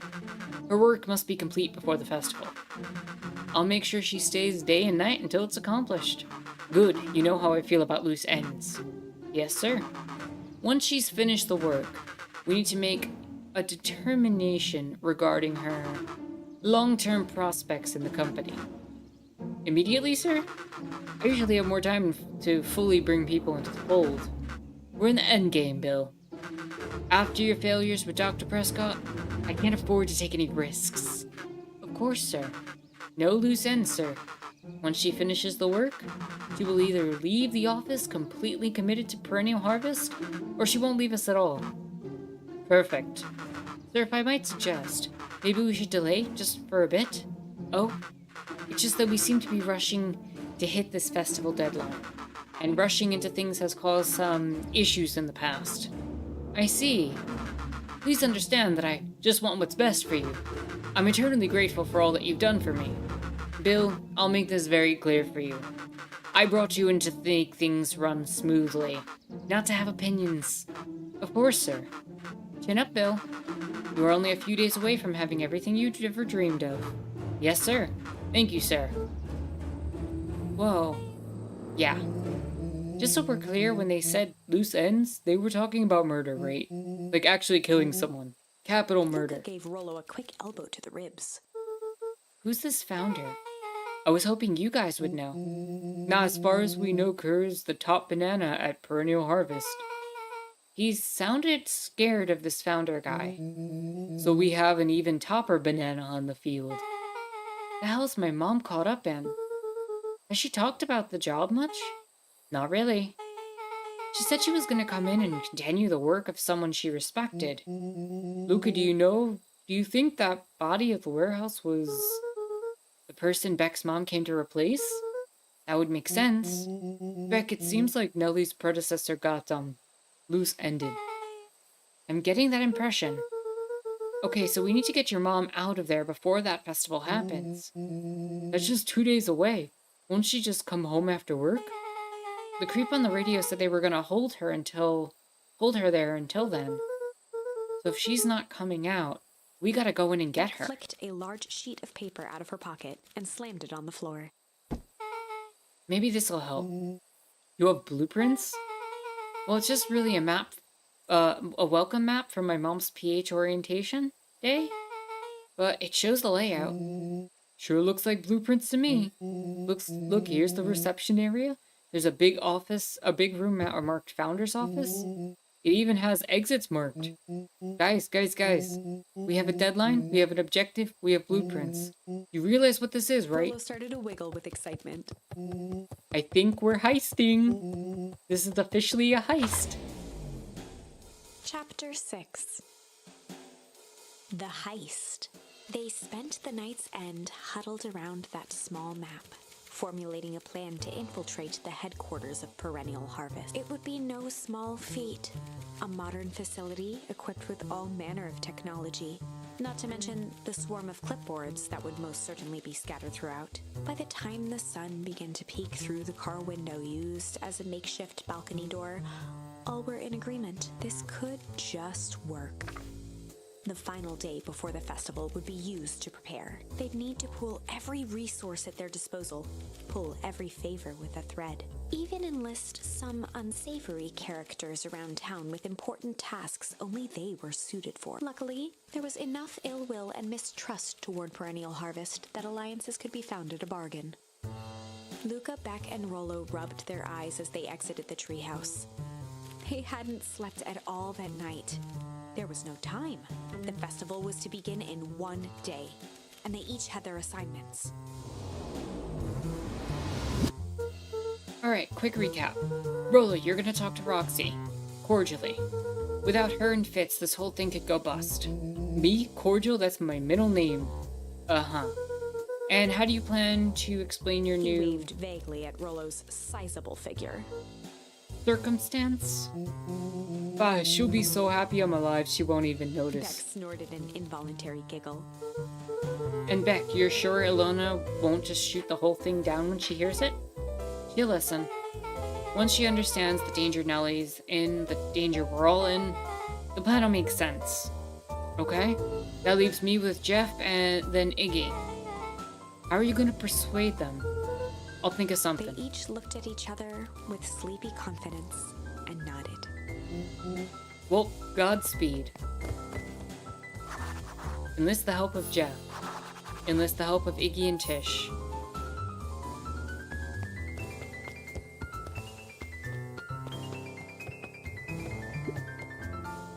Alright, let's see. I don't think I got anything else since... Nope. Luca gentled first.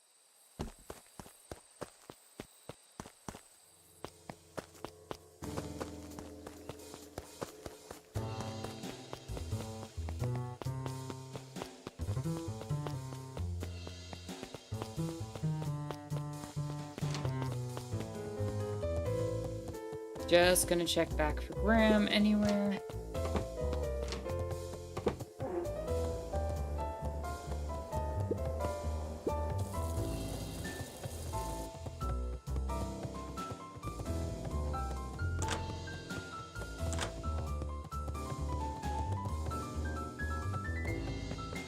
Luca glanced at the... He wasn't sure what... Okay, nothing here.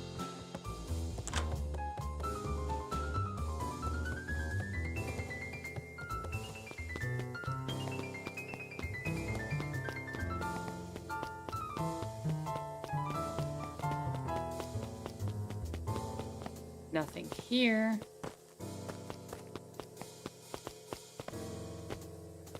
I'm pretty sure we're in the end game right now.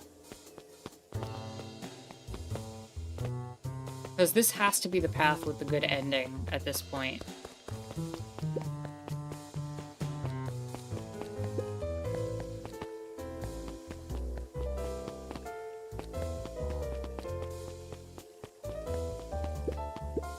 Undaunted, he shook his head. Over? No. Endings are merely a state of mind. This doesn't end until I give up. Wow. I admire their conviction. But can he really pull through?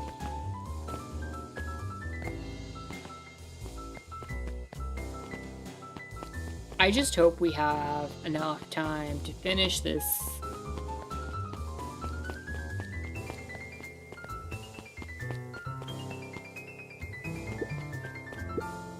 Yawn. Have you ever wondered why an agricultural company employs an army of survey takers? The clipboards, they say they're just trying to make us happy. Do they want to make us happy? Or just figure out what makes us happy? An important distinction. True.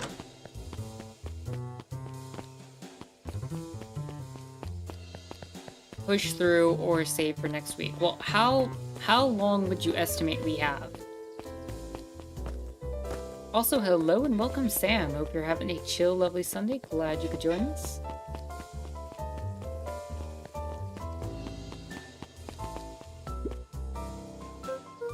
Hey, Jeff. What can I do for you? Who you for? Not just 20 minutes? Well, I started a little late, so I'm able to go a little bit beyond that. More like an hour.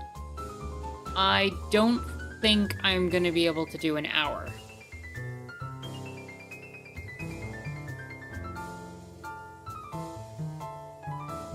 If I'm looking at an hour more time, then I think we wrap up next time.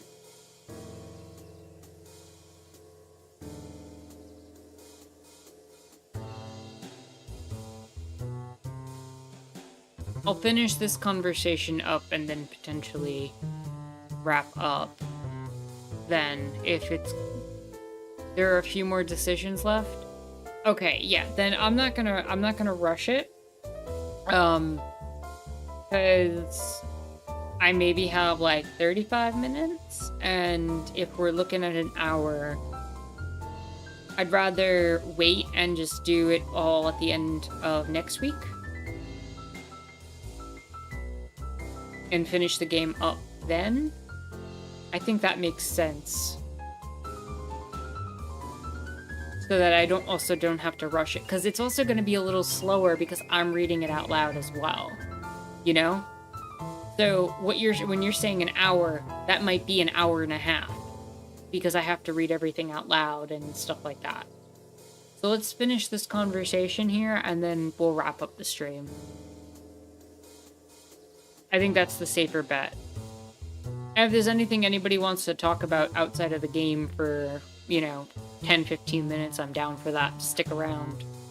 But yeah, I think that makes sense.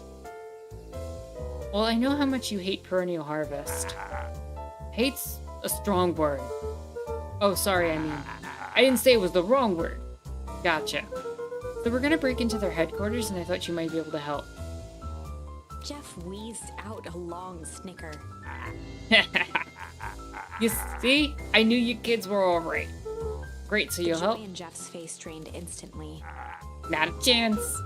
But give me one good reason I should risk my hide as aiding and abetting you rascals. Looking into the sullen eyes of his would-be accomplice, Luca blurted out the first word that came to mind. Oh, wow.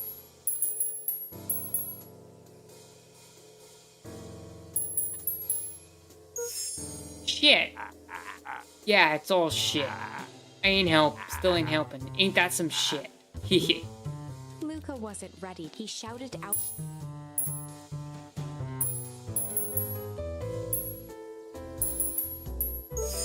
Junk. Yeah, what of it? Sonny, I got more junk than a king has copper. Ain't interested. hide. Jeff's brow perked up. What'd you say? Go ahead and hide then. Sensing some traction, Luca carried on with vigor. Let a bunch of kids do what needs to be done. We're not Jeff's afraid. scowl faded with a sigh. Say what you will about old Jeff, and they all do. But you never hear him say I hid from One nothing. good stomp of the foot was all Jeff needed to drive his point home. Also, yeah, Sam, you came in right near the end of the stream again. What was it you kids needed? Some sort of disguise. I've got just the thing. And while we're at it, that crate should come in handy. This ain't gonna be free, you know. I'm thinking 5 bags of sour gob should cover it. Put it on my tab? Luca offered out his open hand to seal the deal. With a firm and dusty grip, Jeff reciprocated. Done. Swing by first thing in the morning. Alright, we've enlisted the help of Jeff. Our next mission is to get Iggy on our side, but we'll do that next time. Yeah, Jalix, I agree with you. The ending does not deserve to be rushed, and this game has been too good, I think, to rush it. So we'll hold off till next time, and we'll finish it up then. So, I'm still here if anybody wants to talk about anything for a few.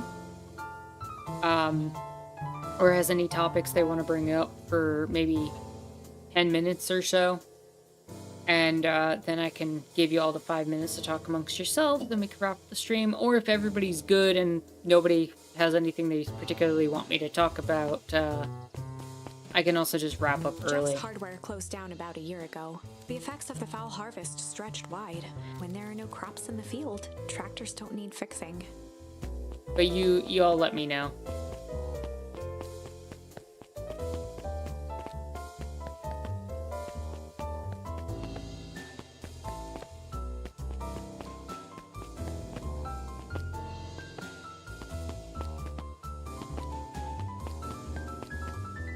Duke says the story's been good so far. It's been a really good story. No, I've thoroughly enjoyed sharing this whole experience with you, and I am very thankful to the person who donated this game to me so that I could share it with you all.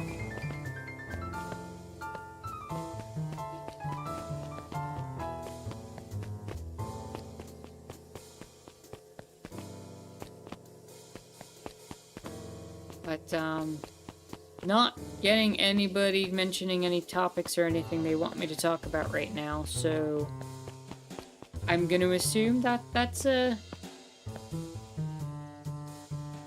Sam says, sorry I keep missing the stream, you all have a good one. Sam, honestly, I'm just grateful that you come by, even if it's at the end, you know? You don't have to apologize for missing the streams. It's always good to hear from you, and I'm always glad to hear you check in and just kind of say hi. Your presence is appreciated. General take on politics right now? The Republican Party's in absolute shambles and is a complete mess and nobody knows what's going on. The Democrats continue doing the usual nonsense that they typically do. The heat in Israel-Palestine is, you know, the usual heat that comes when these type of events happen. And obviously, the only difference being that more of the world, I think, is recognizing the Palestinian plight than has historically been the case.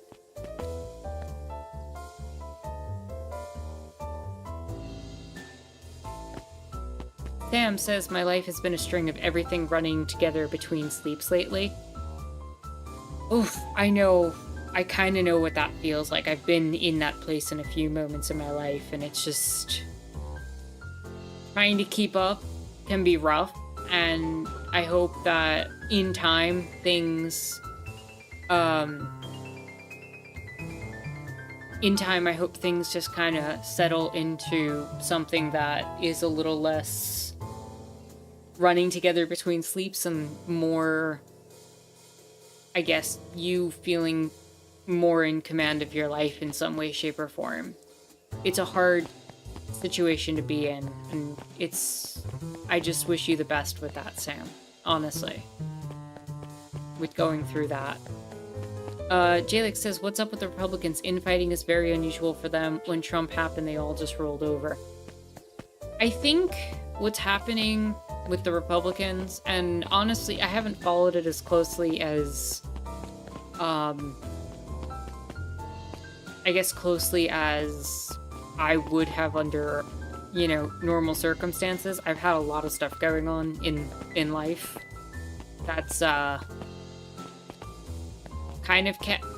it's kind of been beneficial to me to not dive into the depths of the politics that I did when I was making videos more commonly. Although I'm hoping that changes very soon. Things have been starting to turn around, and I'm hoping that it stays that way and that something else doesn't happen. So, but, yeah, like, I feel like what's happening there is the Trump crowd, the DeSantis crowd, some of the more traditionalist conservatives, like, all of them have just not been able to agree on anything, and as fascists tend to do, they're vying for power and having power grabs and power struggles within their own movement, and each one wants to kind of bring their own version of republicanism to the table, and that's kind of how that's manifesting. They can't agree on anything.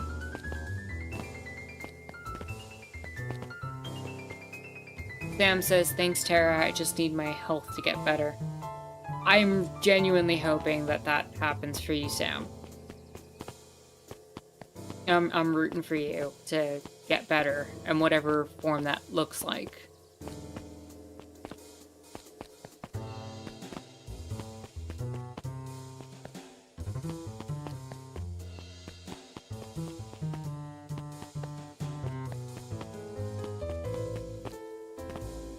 Jalek says, well, them tearing each other apart can only help, I suppose. I think them tearing at each other is going to preserve the status quo, which is better than the alternative. But I don't know if help is the word I would use. I feel like it's going to give the Democrats enough of a buffer to keep things very much the same and keep Biden around and do what they do, which is make things gradually worse, but enough that maintains the status quo so that people don't notice.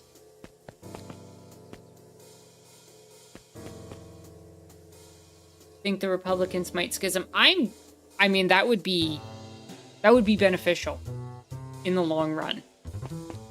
If they did schism, I think it would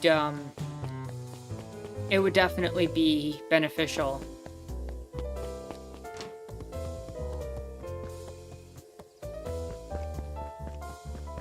I think their internal contradictions have kind of hit a limit as to how far they can go.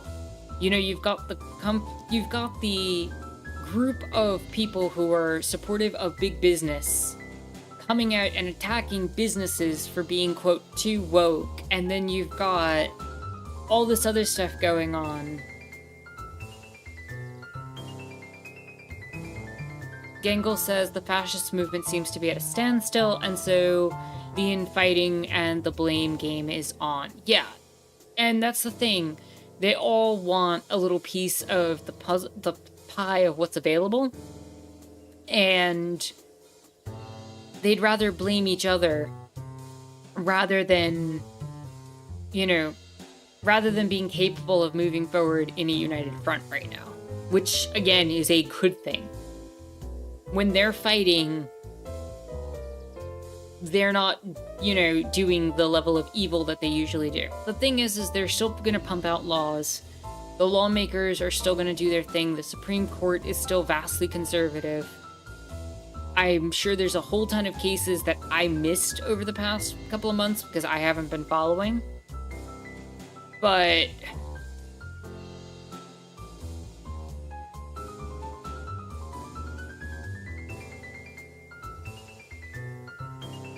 Sam says watching the GOP circular firing squad is good, Schadenfreude. But Tara's right, the Democrats mostly just want to keep anything from changing, in my opinion anyway. But at least if the fascists are eating each other, it keeps them from making things worse or as fast. That's my mentality as well. You know, at the end of the day, Biden's not going to do anything to fix climate change. He's still going to hand out new oil contracts, maybe less than the Republicans and the fascists would. But he's still going to be doing the same stuff that's always been happening. The Democrats are going to keep moving in that direction. And honestly, Duke, since you bring it up, maybe the Dems need a schism too. You know, it'd be an interesting time for that to happen where some of the more Joe Manchin-esque Democrats start schisming, maybe to lean towards, say, a Republican Party that's more trying to avoid the fascist rhetoric, and maybe you start to see the Democrats, who are more progressive, start to push more, you know, given that the right wing and the Republicans and the fascists, as they were, seem to be kind of imploding. This would be a good time, I think, for the progressives to actually strike out and start defending certain causes. I think there's been enough lip service paid by the larger Democratic Party, especially towards the union movements, that you could start to see a push for more labor reforms and try to get some pushbacks federally, maybe even against, maybe not right now, but maybe after the next set of elections, if people continue to start to see the Republicans falter, maybe you could start to see some of the laws around child labor maybe get crushed. That would be a big one. You know, override some of the state and local laws that have been passed by the Republicans as of late and get some federal legislature out there to make sure, you know, you don't have kids working in factories. That would be good. I don't know. This might be the time for the progressives to start actually pushing to do something. Will they? I don't know. Gangle says, as long as there's a forward momentum, they have less thought for infighting. Felix says, God, having a leftist party doesn't necessarily help either, though. Although that might just be my jaded position from German politics talking. Having leftist politics taken seriously would, I think, benefit. The Green Party, you know, what is considered like a left-leaning party here, whether it be the Greens or the potential formation of what people were calling the People's Party, which ended up being a substandard excuse for a leftist party, to put it mildly. I think having an actual leftist party, maybe not so much left. I don't see the leftist party forming as an anti-capitalist thing. The closest I see it at is socialism, like, you know, the furthest left you can go while capitalism's still in place. Even that would, I think, give some credence to some of the perspectives that exist out there. And I don't know, a lot of people are fed up. A lot of people are tired of what's going on, and they're looking for an outlet. Unions sponsor a new party of labor. I would be grateful to see a new party of labor form. I think that if the unions were able to get behind, you know, a bunch of people within their own movements and were able to push for a labor party, even though, you know, it may not be the great revolution we'd all want to see, it'd be nice to see a push in that direction where labor is supported, where maybe some more environmental practices are practiced and worked on. I think that with the fascists in and infighting, the culture war is getting muddled. And I think it's time for a lot of the progressives to start entering that battlefield and to start taking people over, and taking over some of those arguments so that people are persuaded to lean a little bit more left. Even if it's imperfect. And yeah, leftist party's not gonna fix the problems of Congress and all of that. I want it to be able to be taken a little more seriously, because I feel like a lot of people who are left-leaning, if they are left-leaning at all, generally they're looking at the world as, we have no power, and the power we do have is limited. Whereas people who are more in the liberal camp tend to look at the left perspectives as wild out there imaginings. I think that normalizing it in the political system, while it won't solve issues, might change the game a little bit in terms of the social conversation. Sam says, McCarthy being out reminds me of the recent UK Prime Minister who failed to outlive a head of lettuce. Jalix says, the leftist party here has done some really damn good work with parliamentary inquiries and general good opposition stuff, but it's been a slow decline anyways. Yeah, I don't even know what that's like here. Like, we have not had a leftist party.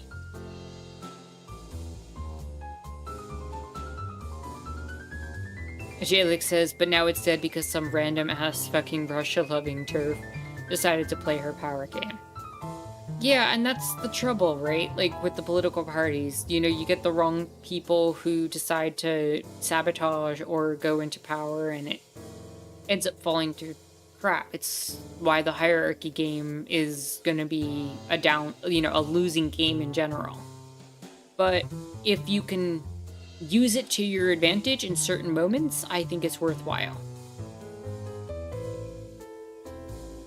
So, hopefully it does.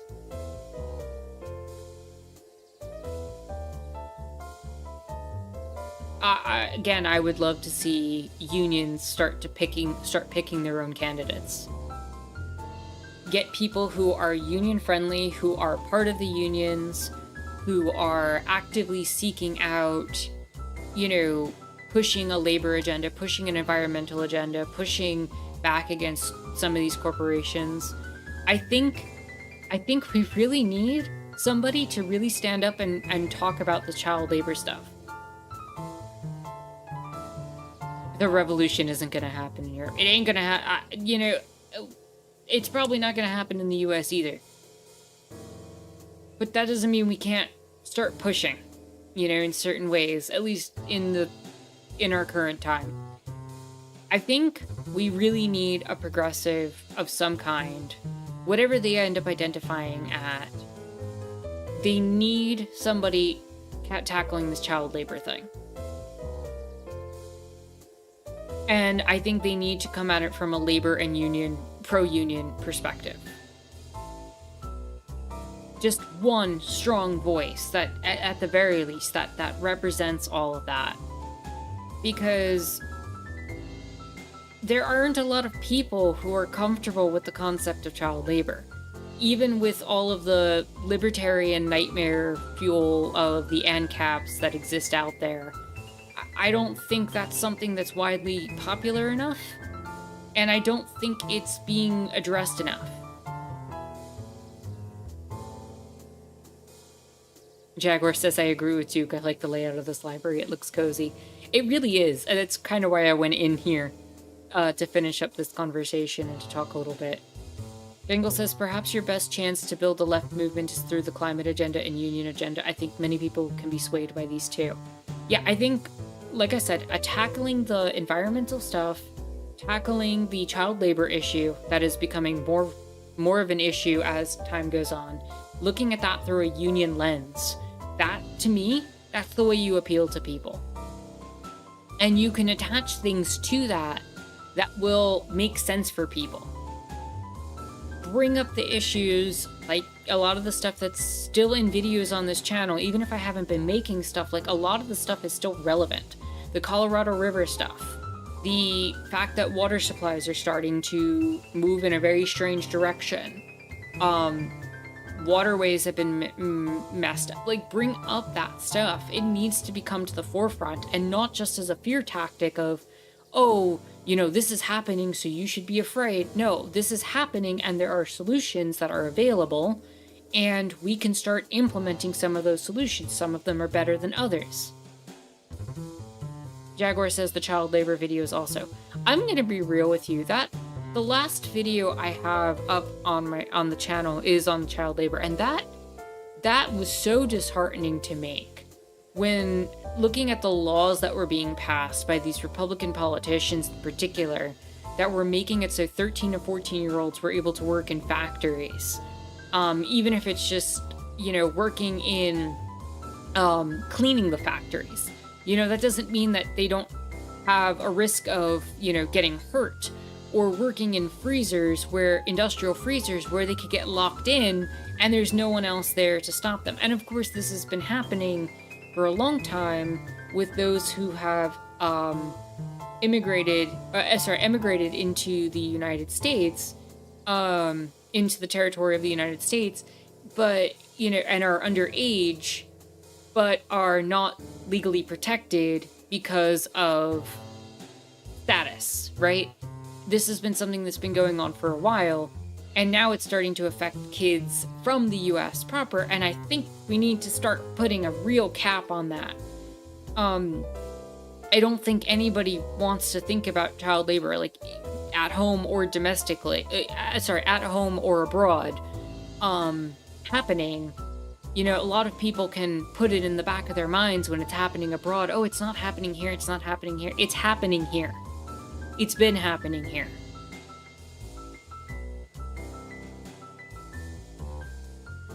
Gangle says, once people are on board with union solidarity and climate, I think they'll be more open to an agenda critical of capitalism.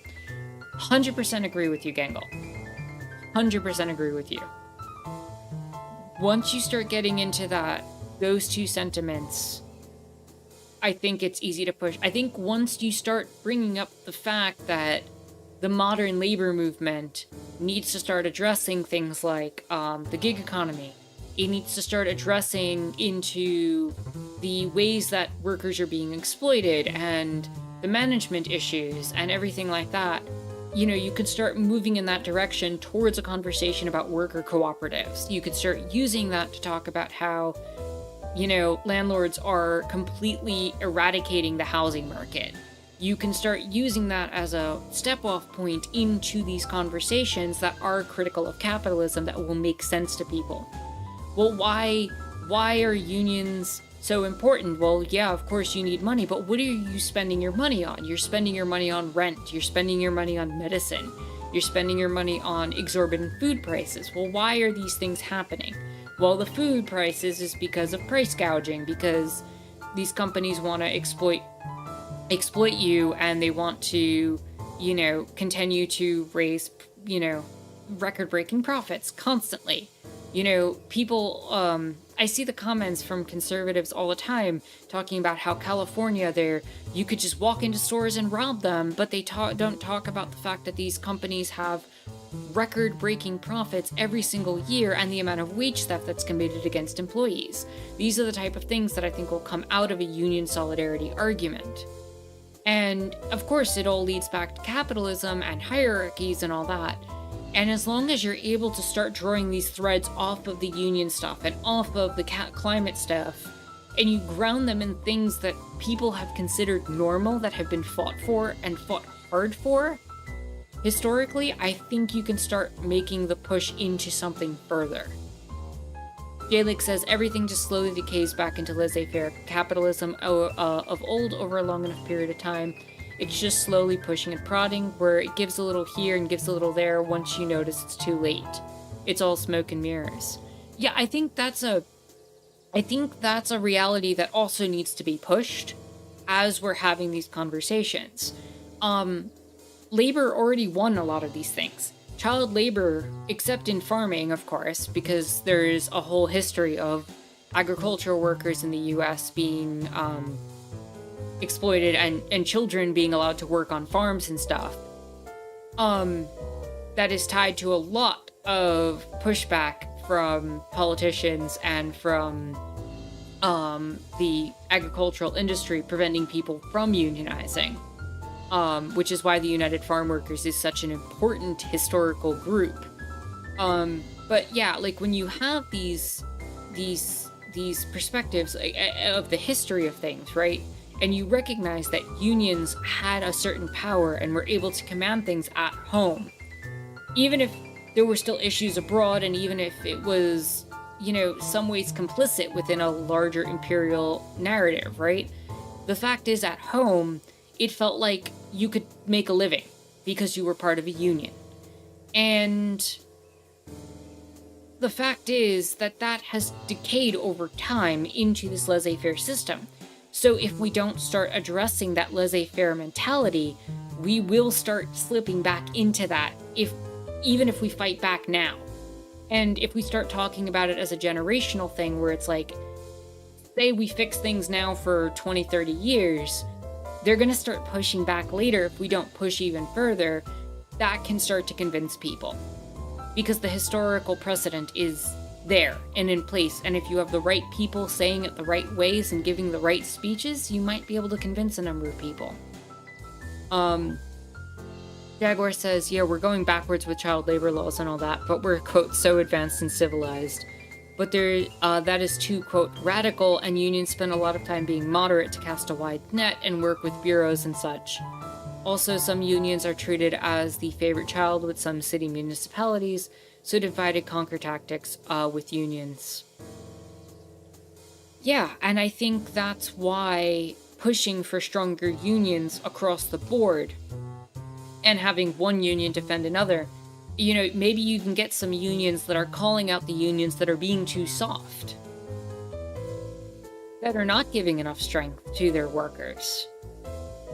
You know, and it's all going to involve local people getting involved with their local unions, making a scene in the unions that are being a little too complicit with the structures, and starting to raise some voices. And we've seen that the past couple of years. We've seen that with the Starbucks stuff. We've seen that with some of the other places that have been organizing the railroad strikes. We've seen that with the delivery workers that we've seen go on strike. Teachers unions across the countries have pushed for more. The actors and the writer strikes that have happened, all of them have been pushing back against a lot of this stuff in a very strong way that we haven't really seen since, I want to say, the 70s in the US. And honestly, I'm grateful to see that. Il says your voice should be heard by more people. I appreciate that. Honestly, it means the world to me to hear that always. You know, one of the best things that I can ask for is, you know, I can't promise you exactly when the videos are going to start back up. They are going to start back up at some point. Hoping sooner rather than later again. When they start coming out again, put them out there. You know, word of mouth, spreading them on the internet. That's the way that, if you want my voice to be heard, if you feel like my voice is providing significant perspectives, anyone else listening as well, the best thing to do is spread it either via word of mouth or putting it out there on the internet and just making it so more people have access to it. That's honestly the best way to do it. You know, I can only do so much on my end. There's only so many structures to self-promote that exist. Gangle says, first you normalize the union conversation, then you open to further criticisms of capitalism, hierarchy, current society, gradual process of making people more aware. I'm with you there. I'm with you there. Take it where people already are. Don't try to make the leap automatically. You know, don't jump to your conclusions. Walk people through the process. Start where people are, start where the majority of people are, and walk them through the process. Ignore the people right now who are stuck in the culture war nonsense, who are sitting there dealing with that. I don't think it's worthwhile to reach out to them at this point. Let them catch up with everybody else or not. A lot of them... But the people who are the general population, a lot of them are starting to see that they need protections for their jobs. They need protections for what's going on. And you can base that one conversation. They're seeing their environment around them crumble. They're noticing the heat. They're noticing the rivers around them be more polluted. They're noticing little details about how it's maybe harder to breathe in certain areas. Where more people are getting asthma and more people are getting this. Bring up those conversations first, where it's pointing out the real things that are happening in their lives, that are affecting their livelihoods, that are affecting their day-to-day existence, that are affecting their children, that are going to affect their children. Because one of the things that conservatives do is they put the fear of what's going to happen to your child in people. That's what they do more than anything. If you can ground some real concerns, not fear, I don't think fear is the right way to go about it, but if you can ground some real concerns about wanting a better world for children, I think it does reach people in certain ways. And, don't you want your kid to be able to have their own home? Don't you want your kid to be able to have a decent job and a decent living? Don't you want your kid to be able to have access to medical care? Things that you're struggling with right now, do you want them to have to keep fighting the same fight? Those are real concerns. Do you want them in a factory when they're 13? Jalek says, and they go to the fascists because they hate black people, gay people for reasons they don't even understand, because they're afraid of socialism has been drilled into them from birth. Yeah, that happens.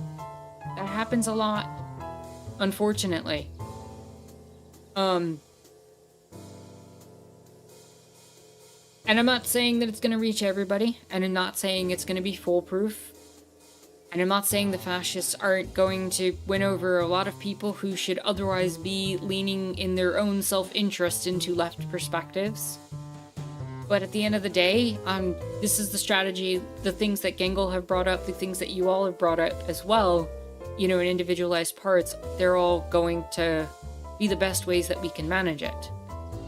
And I think one of the things that benefits the US right now, to be honest, is the fact that its population is a lot more diverse than Europe. And I think that's a real concern you have there in Europe, Jalix. Because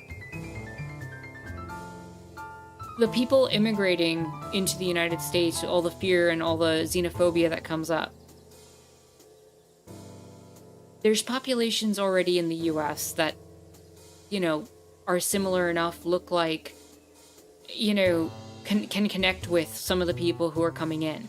Even if it's not one-to-one, there's a similar plight and story that exists pretty much for every immigrant movement that has come into the US. And in the next 30 to 40 years, if there's still something going on, and we haven't either blown ourselves up or destroyed our environment to the point of no return, the US is going to look very different in terms of population. I don't think Europe is quite prepared for that and hasn't had that history.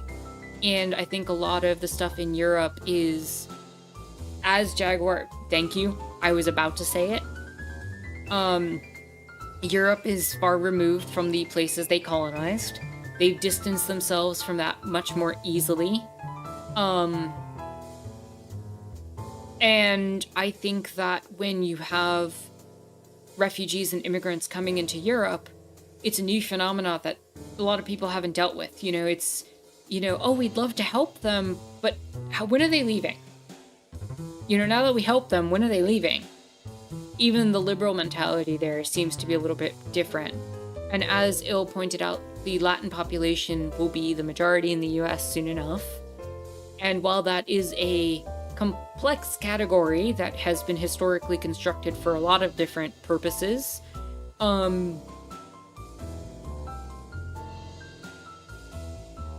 fact of the matter is that the identity that exists there, is going to provide a different window, I think, than what Europe is experiencing. And furthermore, you have a lot of people in the US who have experienced either diaspora, some form of diaspora or refugee status or immigration within a generation or so. And that's going to be a huge influencing factor. Or the border might have crossed your family if you go 3 or 4 generations back, where, we don't really recognize that, but, borders have been shifted only within the past 150, 200 years. And that can sometimes only be 4 generations back. That's not a significant amount of time for that to be forgotten entirely. And so, yeah, it is what it is with that. But, it felt good to sit here and talk politics with you for a bit, but I am gonna have to wrap up and go. This music was great accompaniment, and this library background was kind of nice too. So, thank you all for that. And thank you all for the ability to come here and talk for a little bit at the end of the stream. It's nice to get back on the soapbox, as it were. So, yeah, I'm going to give you all 5 minutes if there's anything you want to talk about amongst yourselves. Trying to think if there's any other logistics. We'll finish Beacon Pines next week. We'll see how long it takes. I will plan to have something else after Beacon Pines, just in case. So thank you all so much for joining. Do the like, comment, subscribe, YouTube algorithm stuff. Patreon link is in the description down below if you feel so inclined, but only do so if you're in a financial place to do so. And with that said, my name is Anarchist Terra. Thank you so much for watching, and hopefully more politics to come relatively soon. Have a good one.